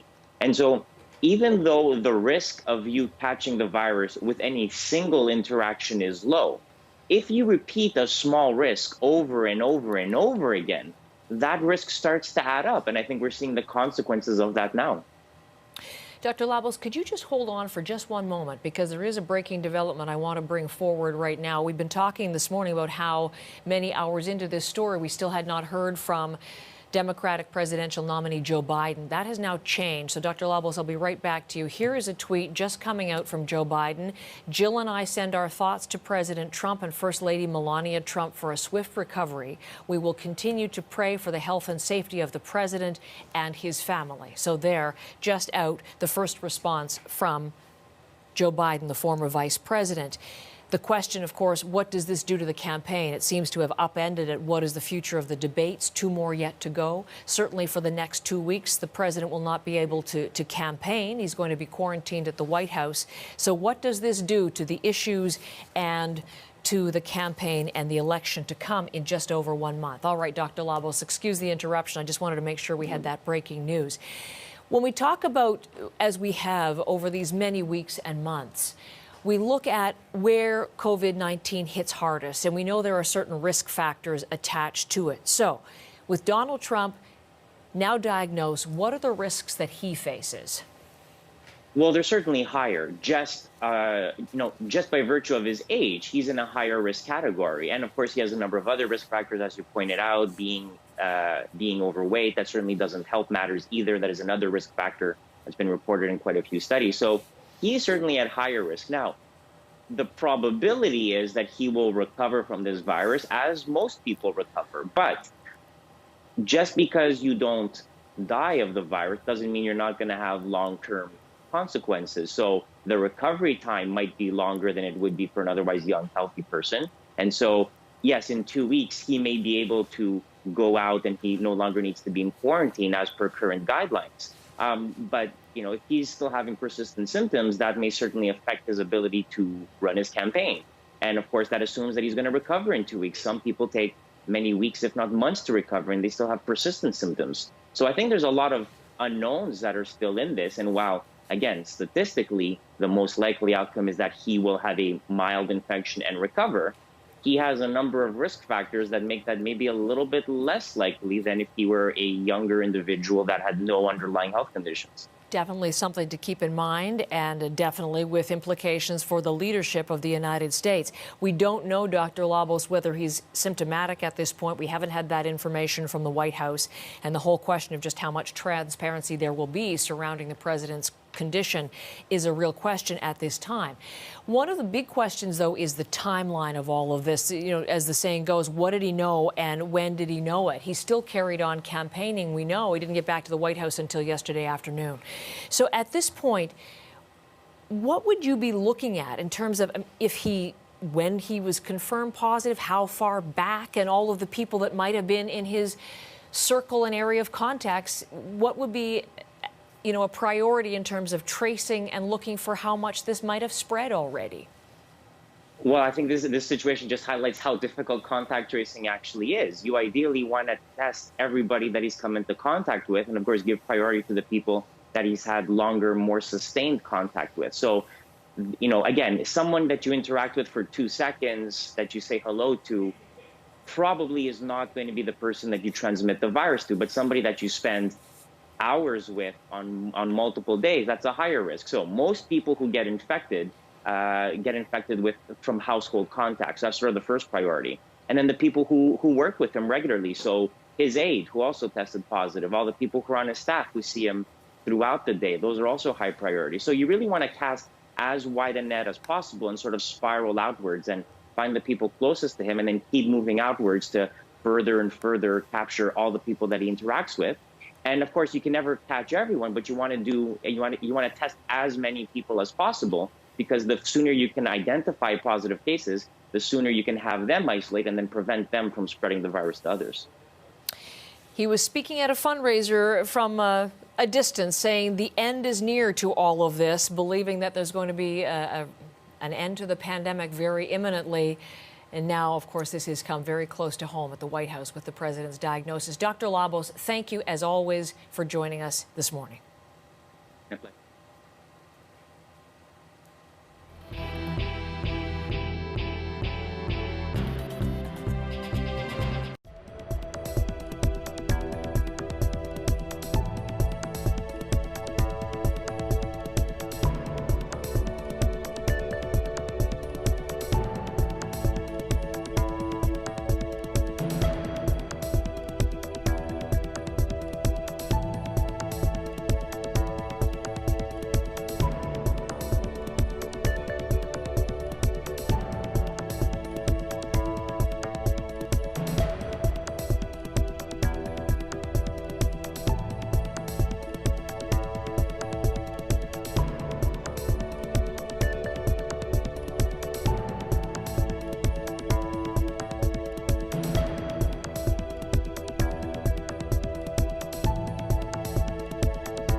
U.S. President Donald Trump and First Lady Melania Trump have tested positive for COVID-19. Trump confirmed the news in a tweet just before 1 o'clock Eastern this morning, just hours after one of his top aides, Hope Hicks, tested positive for the virus as well. Let me bring you just some of the big developments as we continue with special coverage. Vice President Mike Pence, he has tested negative this morning. That's breaking news. Joe Biden, his Democratic challenger, just tweeting that his wife Jill and Mr. Biden sending thoughts to the president and the First Lady for a swift recovery, that we will continue to pray for the health and safety of the president and his family. How does this affect the campaign and the election? The commissioner of the Debates Committee in the United States on American News just moments ago, refusing to comment on what will happen for the two remaining presidential debates on the schedule. We'll look at all of the aspects and the breaking news coming up here on CBC News Network.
You're watching CBC News Network, or perhaps this morning you're watching on CBC's social channels or on cbcnews.ca. Joining us more broadly for the major breaking story out of the White House this morning. Good morning to you. I'm Heather Hiscox, and we are following the Washington news that Donald Trump confirms he has tested positive for COVID-19. The president and his wife, First Lady Melania Trump, both testing positive. And with this tweet, this is how he broke the news that is moving like a shockwave out of Washington and across the world. On Twitter, posting the confirmation just before 1 o'clock Eastern, the message that tonight, FLOTUS, the First Lady of the United States, and I tested positive for COVID-19.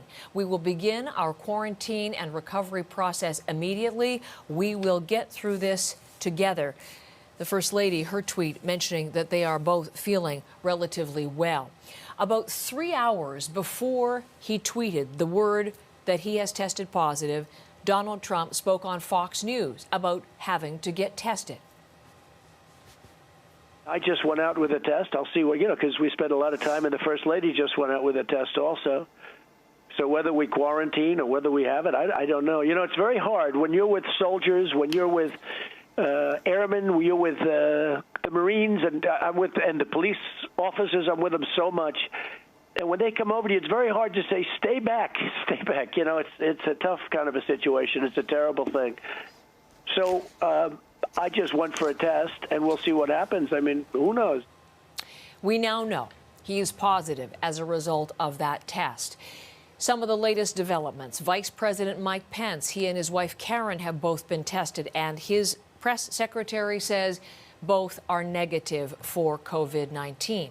Right now, though, Donald Trump's tweet and his earlier interview with Sean Hannity are all we have from the president himself on the breaking developments that are certain to bring seismic change in so many ways. Change to the response to the pandemic, change as far as the ongoing economic shock from the crisis. I can tell you the markets have tumbled already and the futures are looking dismal. The U.S. presidential election is just over a month away. Special coverage for you this morning on this breaking news as we look at the latest developments, the reaction, and the analysis. Want to bring you as well what is breaking right now, and that is the first comments we're getting from Donald Trump's Democratic challenger and opponent in the presidential election, Joe Biden, tweeting just within the last 15 minutes. Jill and I send our thoughts to President Trump and First Lady Melania Trump for a swift recovery. We will continue to pray for the health and safety of the president and his family. The reports are this morning that Joe Biden himself will be tested today. He has acknowledged being tested regularly, indeed weekly. So we will see if there are future developments on Joe Biden's health after having shared that debate stage with the president just on Tuesday night. We also have reaction from world leaders, including Canada's Prime Minister Justin Trudeau, within the last hour, sending out this tweet. Sophie and I, as in Sophie Gregoire Trudeau, his wife, and I are sending our best wishes to POTUS, Trump, and FLOTUS, President and First Lady. We hope you both get well soon and have a full recovery from this virus. Sophie Gregoire Trudeau herself testing positive for COVID-19, and the Prime Minister at the beginning of the pandemic self-isolating as a precaution, although he himself did not ever contract coronavirus. Now, let us bring in our senior Washington editor, Lindsay Duncombe, who has been with me throughout the morning. We went on the air at 5 o'clock on this major story. Lindsay, hour by hour, we've been updating the latest. Again, now that we know about Joe Biden's reaction, we know about Vice President Pence's health. Those are the major developments. Where do things stand right now as far as what we know about the president, though? The bottom line is we don't know how sick he is now or how sick he may be likely to be. Donald Trump is 74 years old. He's overweight, and those are high-risk areas for someone to be vulnerable to the more damaging or tougher-to-beat kind of coronavirus infection. Here's what the White House doctor has already said about the president's condition as it stands now in a statement released released overnight. The president and the first lady are both well at this time, and they plan to remain at home within the White House during their convalescence. Rest assured, I expect the president to continue carrying out his duties without disruption while recovering, and I will keep you updated on any future developments. So the assumption there is that Donald Trump will be well, be able to carry on the duties of running the country, but there is no question that there will be some disruption here when you imagine the things that have been in the works, including the confirmation process for the Supreme Court nominee, with that vacancy left by the death of Ruth Bader Ginsburg, as well as the campaign events and the ability that President Donald Trump in quarantine will not have the ability to carry out those events as planned. Lindsay, thank you. And if you would, just stand by with me for just a moment. I will have some more questions for you, but I want to bring in Laura McQuillan. Laura is following the timeline to all of this. I'm going to bring up Laura. We'll look at the White House again for just a moment. Laura, by way of introduction for all of this, the New York Times is reporting, and again, these are New York Times sources. We don't have independent corroboration, but what the New York Times is saying, the president is showing symptoms of COVID-19, but mild ones. He was at a fundraiser you're going to tell us about on Thursday, and according to people who were there, he was lethargic. These are people who were in attendance in New Jersey. So that New Jersey event is a big part of the timeline for all of this as people look to the moment when the president was infected, who infected the president, what was the source of his infection, and of course begin the contact tracing with all of the people he has come into contact with over the past days. Yeah, and a big effort to retrace the president's steps, who he met with during the week, because we know that he was in contact with dozens of people, from staff and advisors to fundraisers to Congress people to business people. So a lot to unpack there as contact tracers try and figure out whether anyone may have been infected through the president, or indeed who infected him. If we take a look back at Monday when the week began, he had two events at the White House. You're looking at one there with a vehicle manufacturing company, and we know that Trump was in pretty close proximity to two members of Congress and three representatives from the company, as you can see there, standing just a very short distance apart, not wearing masks either. At a second event during the day, there was more distancing. That was when he made an announcement in the Rose Garden, but trailed pretty closely by his Vice President Mike Pence, who we've learned this morning has tested negative in his latest tests. But then you look to Tuesday, that was a big day from the president's past week, because it was the first presidential debate, him and Joe Biden on stage together, distanced, not wearing masks, but plenty of people asking about Joe Biden now. He has sent his well wishes to the president, but will he get tested as a result of having been in that proximity to the president? Something interesting to note here, both that Hope Hicks, the White House aide who has also been infected, was travelling with Trump on that day, as were members of Trump's family. They were in the audience there, his children, his senior staff, not wearing masks. And what we've learned this morning from the moderator of that debate, Chris Wallace, Fox News host, is that they were allegedly offered masks but refused to wear them. Take a listen to what he said on Fox News. The Trump side of the hall, Mrs. Trump came in wearing a mask but took it off once she sat down. I didn't see when they came in, but all the other members of the first family that I saw there, including Ivanka, Tiffany, when they sat down, they weren't wearing masks. I'm told by the pool of reporters who was there that somebody from the Cleveland Clinic came up to the first family. I believe this was before Mrs. Trump sat down, and offered them masks in case they didn't have them, and they waved them away. Now, the following day, after the debate Wednesday, Trump was travelling again. He was in Minnesota for two events. One was a fundraiser at a private home, and also this outdoor rally. We know Hope Hicks was on that trip. She had tested negative in a COVID test that morning, but she felt unwell as the evening went on, and she actually isolated herself aboard Air Force One that evening, returning to Washington, then took a new test and got that result back, coming back positive, and announced yesterday morning.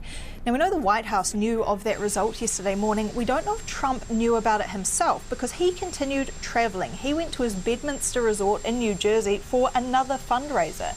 And as we're learning from multiple reports, he had pretty close contact with dozens of people at that event, did not wear a mask, many people not wearing masks, and he posed for photo ops up to 30 seconds or around that with a number of people. Several of his aides didn't accompany him on that trip because they had been in close proximity to Hope Hicks previously, but the president, also in close proximity, continued to travel. Then, hours later, telling Fox News that he and his wife had got tested, and following that, this tweet, early hours of this morning, that they have tested positive. They're going to begin their quarantine and recovery immediately. Heather. Laura, thank you for all of that. As Laura was reporting to you on the timeline and the questions that that timeline raises for us as we continue to cover this today, a little bit of breaking news. This is reports on NBC, one of the U.S. networks, of course, that there has been no formal contact from the White House or anybody in the Trump campaign team with the Biden campaign as far as potential exposure of the former vice president and the Democratic nominee. That's one point. We've also confirmed there what we've already been reporting, different sources have said, that Biden himself, his wife Jill, and anyone who was involved in the debate in Cleveland on Tuesday will all be tested today. So we will await those results. We are also hearing, as I bring back our senior Washington editor, Lindsay Duncombe, hearing from the head of the Debates Commission, Lindsay, saying no comment as to whether there'll be any further debates. There are 2 presidential debates still on the schedule. There is a vice presidential debate set for Wednesday of this week to come. And it's interesting, with the president's health in question, will there be even more importance attached to the vice presidential debate, or will they even allow it to go on? What do we know about Vice President Pence? Well, everyone was waiting to hear in the early hours of the morning if Vice President Mike Pence had recently had a coronavirus test, as he does daily. And indeed, a statement coming out from his office saying that both the vice president and his wife have tested negative for coronavirus. I'll walk you through that. It said, as has been routine for many months, Vice President Pence is tested for COVID-19 every day. This morning, Vice President Pence and the Second Lady tested negative for COVID-19. Vice President Pence remains in good health, and he wishes the Trumps well in their recovery. And the statement from the White House doctor is that Donald Trump intends to carry out his duties while quarantined in the White House. But of course, we can imagine that because should Donald Trump become unwell to the point that he is unable to work, those duties would fall to Mike Pence. He would be brought in, as we've seen when presidents undertake surgery or go underneath anesthesia. Mike Pence would then have those duties. So you can bet that those 2 men now, Vice President Mike Pence and the President Donald Trump, will be kept very far away from each other. We are barely over a month away from the presidential vote, November the 3rd. So what does this mean for the campaign in these last days, Lindsay? It is totally upended, Heather. You know, you were talking about the debate, the vice presidential debate that we're expecting next week in Salt Lake City. Is that something that will proceed based on this development, the possibility of staffers and safety concerns? There's another presidential debate, which is to happen on October 15th in Miami. That is set to be a debate where questions are asked from Americans in the audience. How safe is that, assuming that the president would be getting out of the tail end of his quarantine period at that point? All of the rallies that Donald Trump has been doing now will be canceled for a couple of weeks. We know that Joe Biden was starting to spend more time with the public. Neither of these men are very young. Both are in their mid-70s. This is a serious health problem, and it is playing out just as the campaign was getting to that final stage. Lindsay, thank you. I don't know if this is the last time we're going to speak this hour, but if it is, I appreciate so much all of your expertise this morning, helping us guide our coverage of this stunning breaking story. Lindsay Duncombe, our senior Washington editor, who, of course, will be part of the coverage going forward today on CBC News Network. The health story to all of this, just the medical and health aspect of the U.S. president testing positive. Craig Jenny is with me next, infectious disease researcher, microbiologist, and immunologist, and someone we turn to Fridays for usually scientific insight. Boy, this has upended our normal conversation as well, Professor Jenny, and I thank you for being with us because I need your expertise on this too. Good morning. Good morning. All right, so the New York Times, again, I was mentioning this, they are reporting, it's not our sourcing, but the New York Times, as they follow this, saying right now the president is in the White House. He is mildly symptomatic, so mild symptoms, lethargic at a campaign event earlier this week. What does that tell you? We don't have a read yet on his health. We know he's positive, but lethargic and mild symptoms, what does that tell you? Well, this might be that he will have mild symptoms throughout the duration. Clearly, he's not going to be an asymptomatic patient. The hope is that they don't get more severe. This could still be the front end of severe disease. But you know, we're optimistic that this may just be a mild case. It's hard to say. He does have a number of risk factors, and that's really particularly concerning. Well, I was going to ask exactly about that. We know, I mean, in the United States, just to use the U.S. numbers, more than 7 million people have tested positive. The vast majority have recovered. And, of course, most of the people will have no symptoms or only mild symptoms. But we know that people with risk factors can experience this much more severely. What are those risk factors as apply to the president? Well, the most obvious is his age. So he is not one of these 20 or 30-year-olds that will be mild disease and bounce right back. He is in that age group where, unfortunately, significant hospitalization and death does occur. But additionally, we believe that there are a number of other underlying health risks. And this is often difficult to assess due to perhaps the politics involved in his annual health reports. Previous years, it has been stated he is the most fit president to ever hold office, and I think most people would disagree with that. So it creates a lot of gray in interpreting what his actual results are. But it does appear that he is overweight. It does appear that there may be some underlying potential heart issues, and these are significant risk factors for this particular virus. So, you know, people will be watching him very closely and not hesitating to intervene if necessary. The word that we've had from the president's physician so far is that he is doing well and obviously receiving the best care available, as you can imagine, Professor Jenny.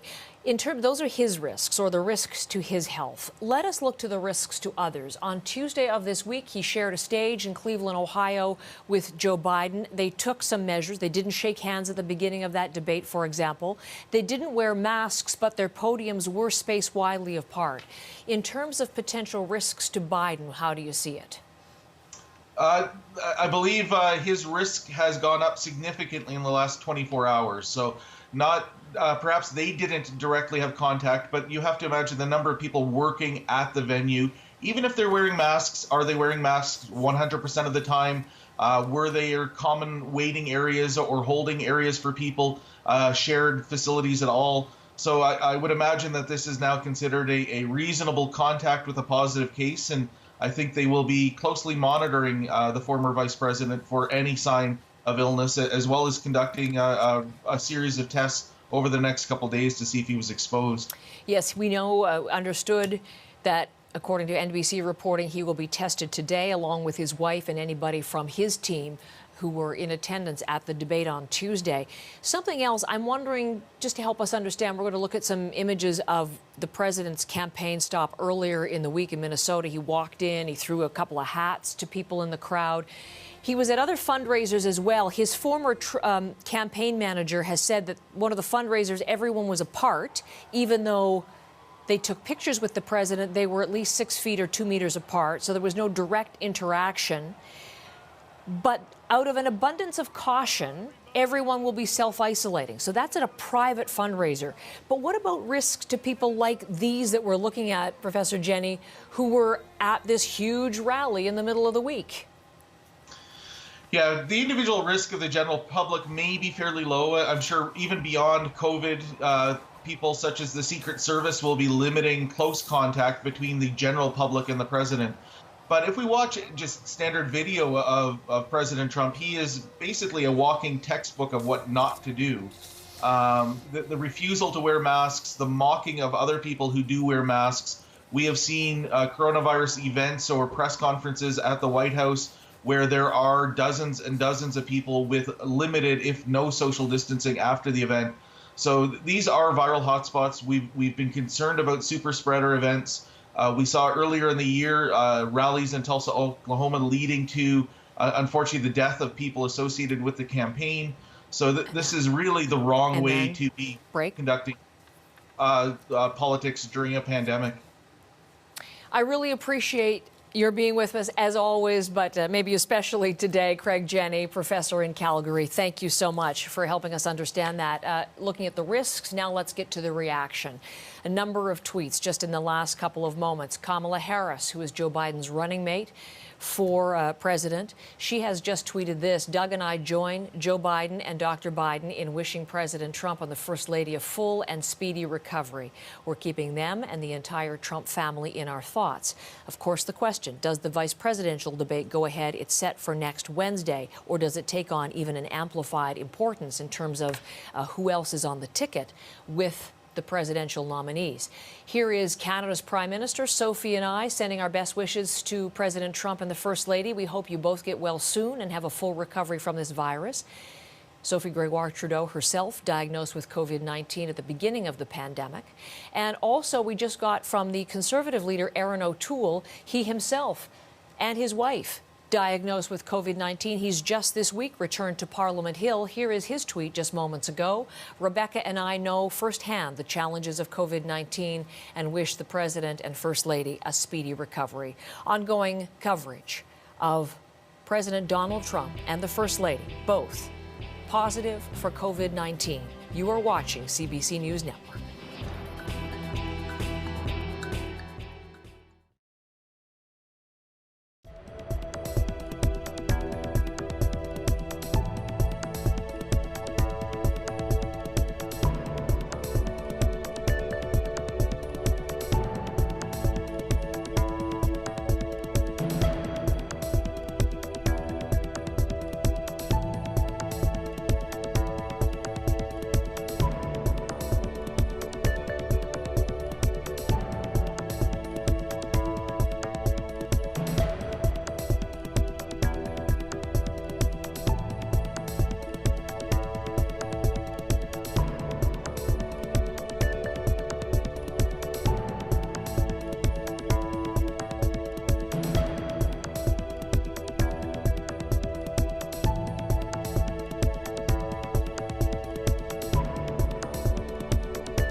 We're looking live at the White House. This morning, it is 9:23 Eastern Time. And if you're just joining us this morning from across the country, watching perhaps on our social channels or at cbcnews.ca, broad coverage this morning because of the breaking news out of the White House that President Donald Trump has tested positive for coronavirus, as has the First Lady Melania Trump.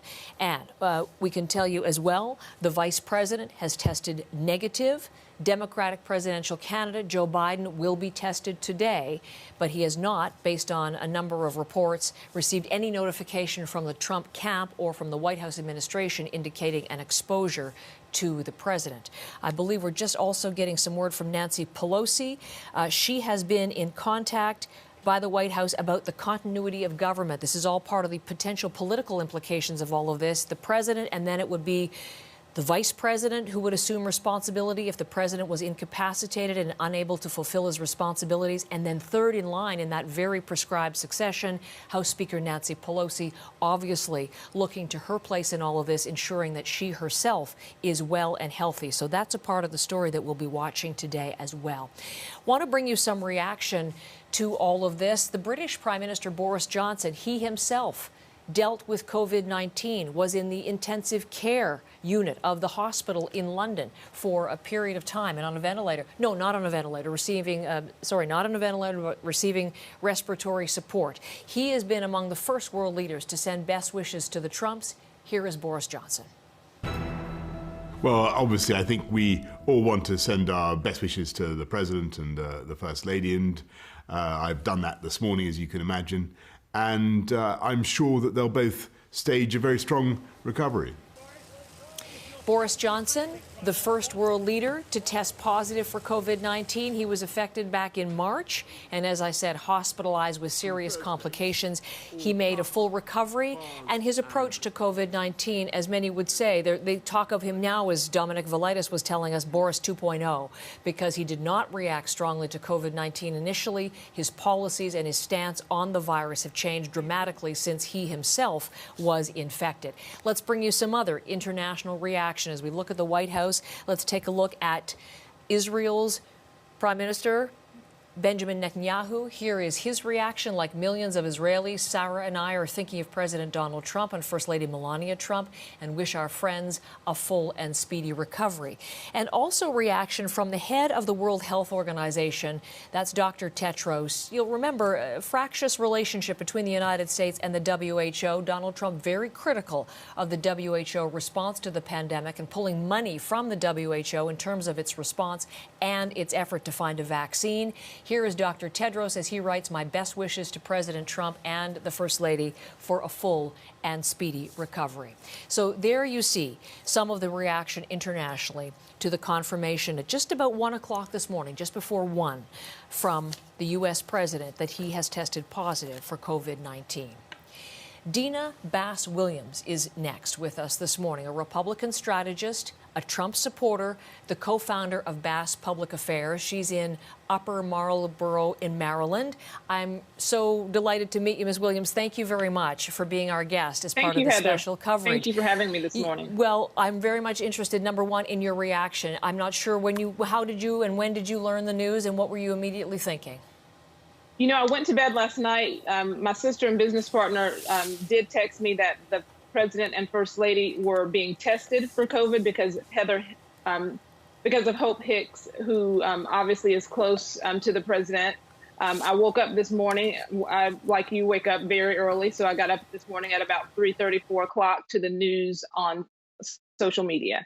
And so like you and many people around the world, I am devastated, but I think that this is an opportunity for us to, listen to our better angels and pray for the president and first lady, and not to use this as an opportunity to do, to be the negative space in our society that often overpowers social media. It's interesting. You're certainly hearing good wishes from opponents, politically opponents, including Kamala Harris and Joe Biden, and as I mentioned, Dr. Tedros from the WHO, with whom there's been some acrimony. So I think those better angels are coming forward, at least in these initial responses and tweets. I want to ask what you think will be the impact on the campaign to come. It's hard to say this early. We in America at this stage, we have what's always called the October surprise, and I think that this may be the October surprise in this general election. I certainly believe that the people who support President Trump will continue to support him, and those who oppose him and support Vice President Biden, they're hard, fast camps that will not change. I will continue to support the president. This will certainly raise questions about the president's response to COVID. I know that many people have been critical of his response to COVID, the wearing of masks, not wearing of masks. I think, but it's really, at this point, it really is difficult to say. President Trump does a great job when he is in front of people, when he's, on the stump, and those things obviously will be limited. We have a presidential debate that's coming up that should have been, I think, October 15th. That is in question based on his quarantine or isolation. So any strategist who tells you they know how this will affect the outcome in November is not honest, because we just don't know. the head of the Debates Commission reportedly this morning saying no comment at this point on what will happen for that 15th of October debate set, or for the vice presidential debate that's set as well. But you mentioned the public gatherings, the rallies, and I'm wondering, as you look at things now, first look with me in hindsight and then I'll look to the future. Knowing what we knew at the time, was it wise to have these indoor rallies, outdoor as well, but indoor, big crowds, thousands of people, very few masks?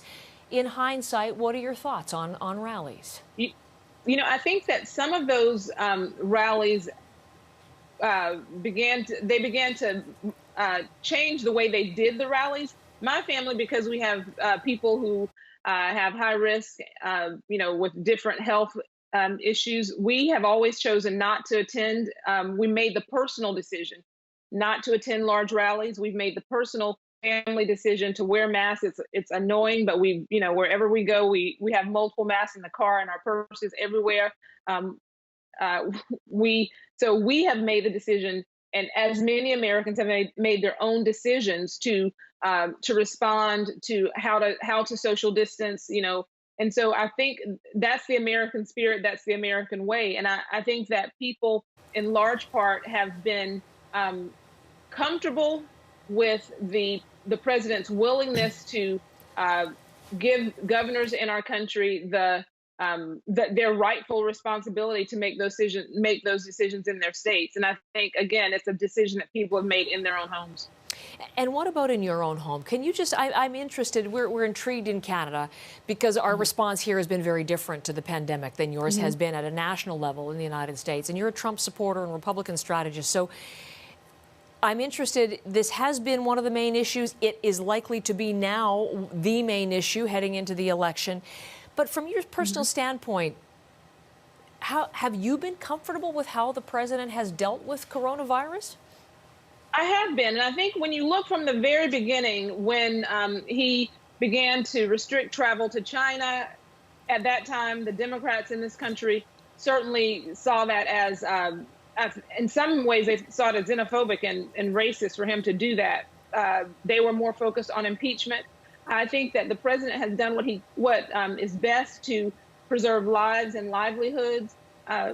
It has been a difficult road to navigate, but I think that America has done a great job in giving the authority to the governors and the president exercising the authority that he has.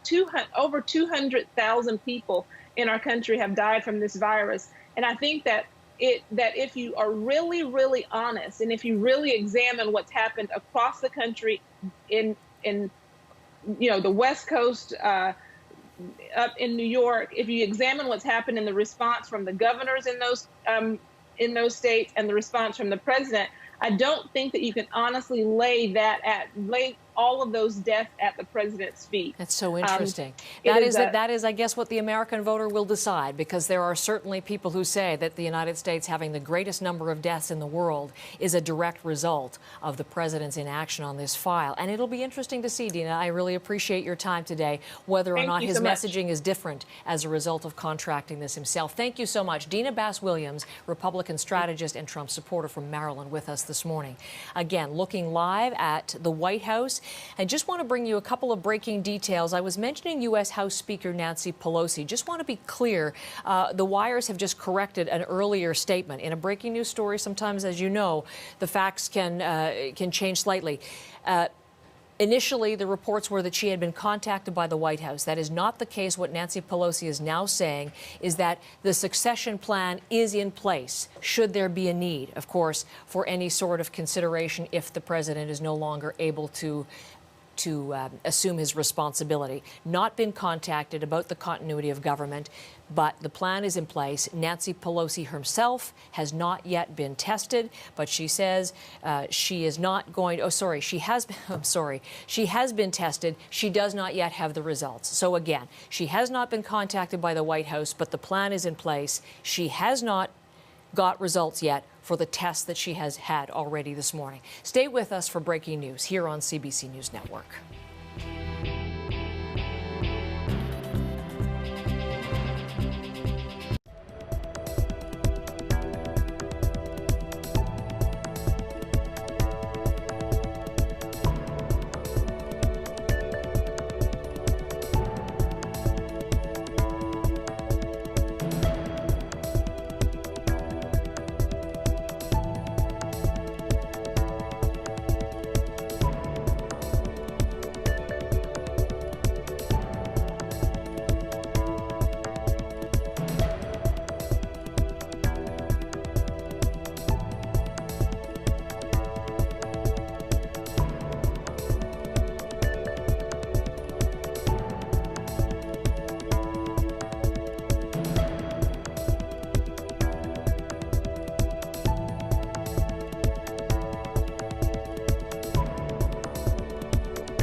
You're looking live at the White House. The president and the first lady there in the White House in quarantine after the announcement that he and she have both tested positive for COVID-19. The New York Times is reporting this morning that he is showing mild symptoms, was lethargic at a campaign event earlier this week.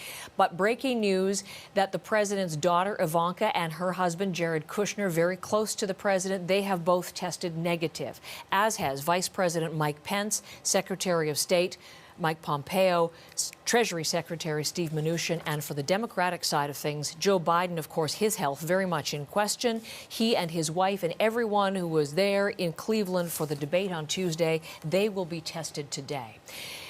Alex Panetta is in our Washington bureau and always gives us absolutely excellent insight. Alex has a piece up online at cbcnews.ca about what happens now. So Alex is with us. Just another quiet morning in Alex's world. We were joking in the commercial break. Alex, let me just ask you, from a governance standpoint, from a leadership standpoint right now, what happens? From a leadership standpoint, the president remains the president. If it ever happened that he were incapable of executing his tasks, Mike Pence becomes the president. But the statistical likelihood of any of that happening is very low. Let's be very clear right off the bat. The odds remain, from a health standpoint, in the president's favor, even at his age. So, yes, and we've been talking about the risk factors which are heightened because of 74 and some medical issues as well. But it's all very much laid out what would happen. Vice President Pence, we were talking about Nancy Pelosi second. Beyond that, Nancy Pelosi saying she hasn't been contacted by the White House, but that chain of leadership and command is very much prescribed and is in place. So beyond that, though, what do you think, Alex, about what the impact will be on the election and the campaign? I mean, what if he can't even finish it? That's really your hypothesis to your online piece. Well, that's an entirely different story. The United States government has a very clear plan of succession. The United States election law is a mess. It's not clear. And this election system, like it needed a lack of clarity right now, or additional chaos, like it needed a hole in the head. This entire year has been chaotic. You have lawsuits all over the country over ballot access issues. But now, if again, speaking very hypothetically here, if the president were incapable of finishing the campaign, and and this is something a lot of people have been wondering. If you look at Google Trends searches last night, just skyrocketed. People asking what happens if the president, can't compete on election day. So if that occurs, there are a few potential remedies. None of them are easy. The first one is the Republican Party, through its rules, names a new candidate. Now, that could potentially be done quickly. The only problem is you'd have to reprint ballots, and ballots are already out. I think apparently 2 million people have already voted in this election. There have been long lineups. The ballots are in. And I don't know how you can go back and change the balloting at this point. So that's probably a no-go. Solution number two is you turn it over to the Electoral College after the election. So you continue with the president's name on the ballot, and then you figure out who the president is after November 3rd. Can you just talk about how much of an October surprise this is? Sure. I mean, it's monumental. I mean, last week, the passing of Ruth Bader Ginsburg, I think, was one of the largest things I've ever seen this close to an election in my own life covering politics. Not aware the last week that you might have even potentially a bigger story the week later. It's just it never ends here. But when I was going to just complete a thought on the Electoral College, because I think it's an important thing to sort of walk through for a second. Okay. People hear about it all the time because, they hear, 29 electoral votes in Florida. They hear about 20 electoral votes in Pennsylvania. They think about it from an electoral standpoint. But the Electoral College actually is a formal mechanism enshrined in the U.S. Constitution. And it basically meets a few weeks after Election Day in December to pick a president. And what election law experts have written about this potential scenario is you might have a situation where if a president could not complete the election or passed away before Election Day, you would then have the Electoral College naming the preferred candidate, the slates of Electoral College electors in a whole bunch of different states naming the preferred candidate of the Republican Party if that candidate won, if the previous Republican candidate won the election. It's very unclear. And what makes matters even more complicated is a bunch of states have laws that force electors in their own state to only pick the person who was on the ballot and got the most votes in that state. It's exceptionally unclear. And like I said, it's just more chaos in a country that's had a fair share of it. Alex, I thank you very much for being part of our broadcast this morning, and just direct people to your piece if you want to have that little primer on all of that analysis and scenarios that Alex has laid out for you. It's at cbcnews.ca, our Alex Panetta. And as you just take a look at this, just want to bring you some breaking news.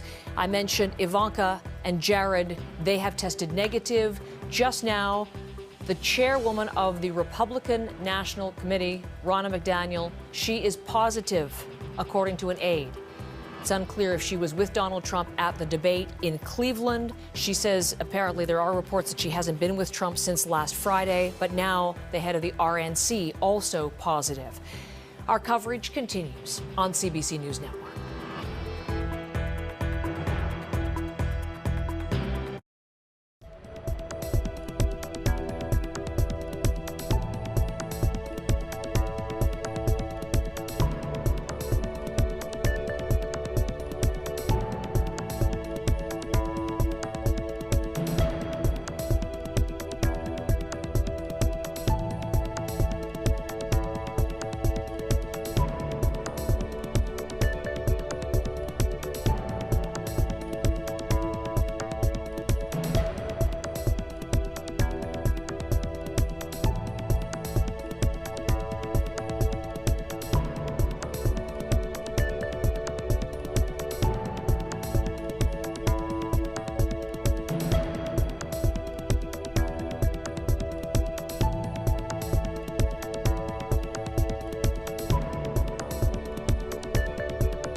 The U.S. president and his wife, the First Lady, have both tested positive for COVID-19. The confirmation in a tweet from Donald Trump just before 1 o'clock Eastern this morning. Here it is once again. Trump's positive test coming hours after one of his top aides, Hope Hicks, tested positive for the virus. But again, it is not certain by any stretch that he contracted this from his close contact with Hope Hicks. These are some of the questions. Source of infection, timeline of infection. These are all things yet to be answered. But Americans are waking up to this news. This morning, we had our cameras out in the streets of New York City to get the reaction to Trump's positive test. I'm not surprised. This is bound to happen. He's been seeing so many people. My initial response is I'm just always nervous how he'll spin things. So I'm just nervous he'll recover and then spin it as it's not that big of a deal and further people not taking it seriously. It's definitely going to impact the election. He's not going to have as much momentum when he gets out. I think it's 2 weeks quarantine. He's not going to have much momentum. Biden better jump on this right now. I don't wish him actively ill, but it's going to just make things even more chaotic. But I'm glad that maybe he can understand personally what people have been going through. As we look live at the White House, we're going to bring you some more expert analysis of this. John Hudak is with me. He's the Deputy Director to the Center for Effective Public Management. He's a Senior Fellow in Governance Studies at the Brookings Institute in Washington. Hello, John Hudak. As I introduce you to our viewers, though, more importantly for our discussion today, on July 8th of this year, John Hudak wrote an article. What happens if President Trump contracts COVID-19?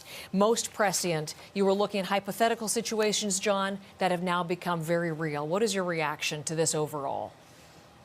Well, I think that as one of your previous guests from the Camera in the Street said, it's not entirely a surprise. The president has eschewed wearing masks.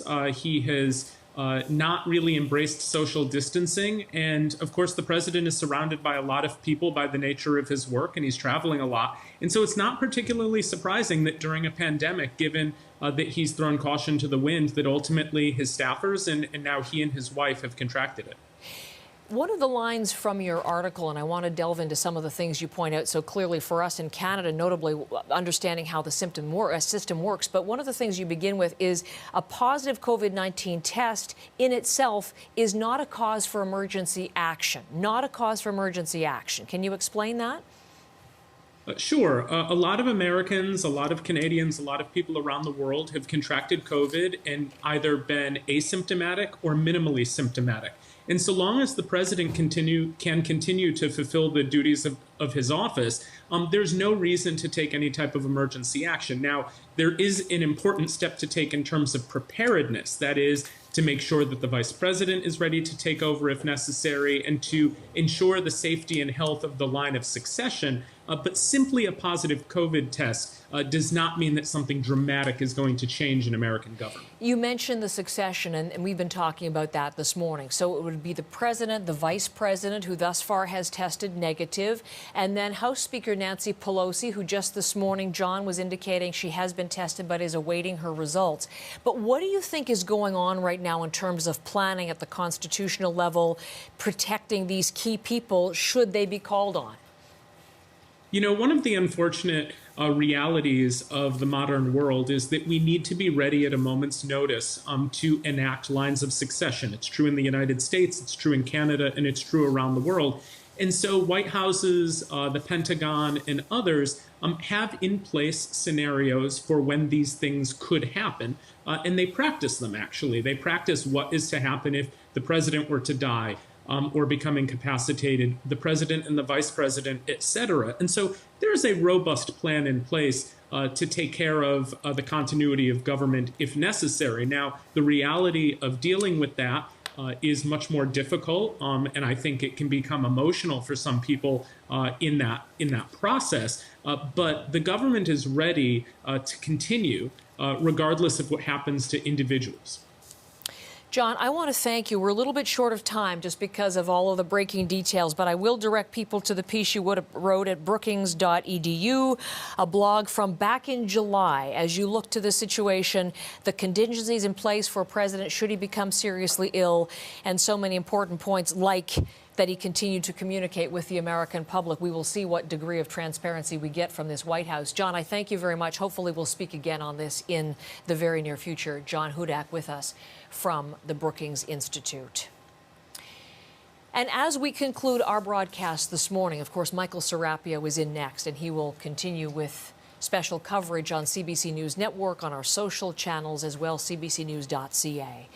Leaving you again with what has been the October surprise, the stunning headline that Donald Trump, the U.S. president, has tested positive for COVID-19 along with his wife.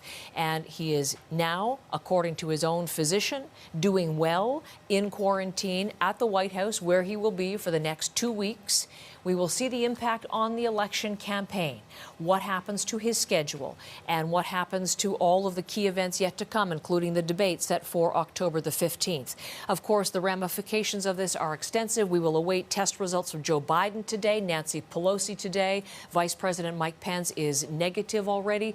But there are so many developments to come on this story and implications to examine, and we will do that as our coverage continues here on CBC News Network.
You're watching Susan Prince. This is CBC News Network, and we are taking a look at the markets. They opened about 20 minutes ago, and not surprisingly, we are seeing a move to the downside. If we take a look at the boards, you will see that both the Dow Jones in the United States is off. It's off about 230 points at the moment. Toronto, we are seeing down around 100 points today.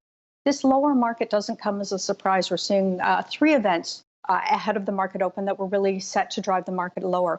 First and foremost was the U.S. president's diagnosis of coronavirus. Second of all, we're looking at no relief package for Americans, and they are increasingly concerned about the impact of COVID-19 on the economy. And finally, we had news coming out today, the jobs data out of the United States, and it was surprisingly disappointing. We're taking a look there. You can see that 661,000 net new jobs were created. Now, the market analysts were anticipating anywhere between 800 and 850,000 new jobs. What's interesting about this number is not only was it a weaker number than expected, but it's also a number that didn't include announcements earlier this week of more job losses. Disney announced 28,000 jobs were being cut. That's not captured in the numbers. Banks have also announced some cutbacks, and the airlines are looking at between 30 and 50,000 job cuts. None of that was in the data today, and we won't see jobs data again in the United States until after the U.S. election. As a result of these numbers, we are seeing some real weakness in the North American markets, and we will continue to monitor those throughout the day.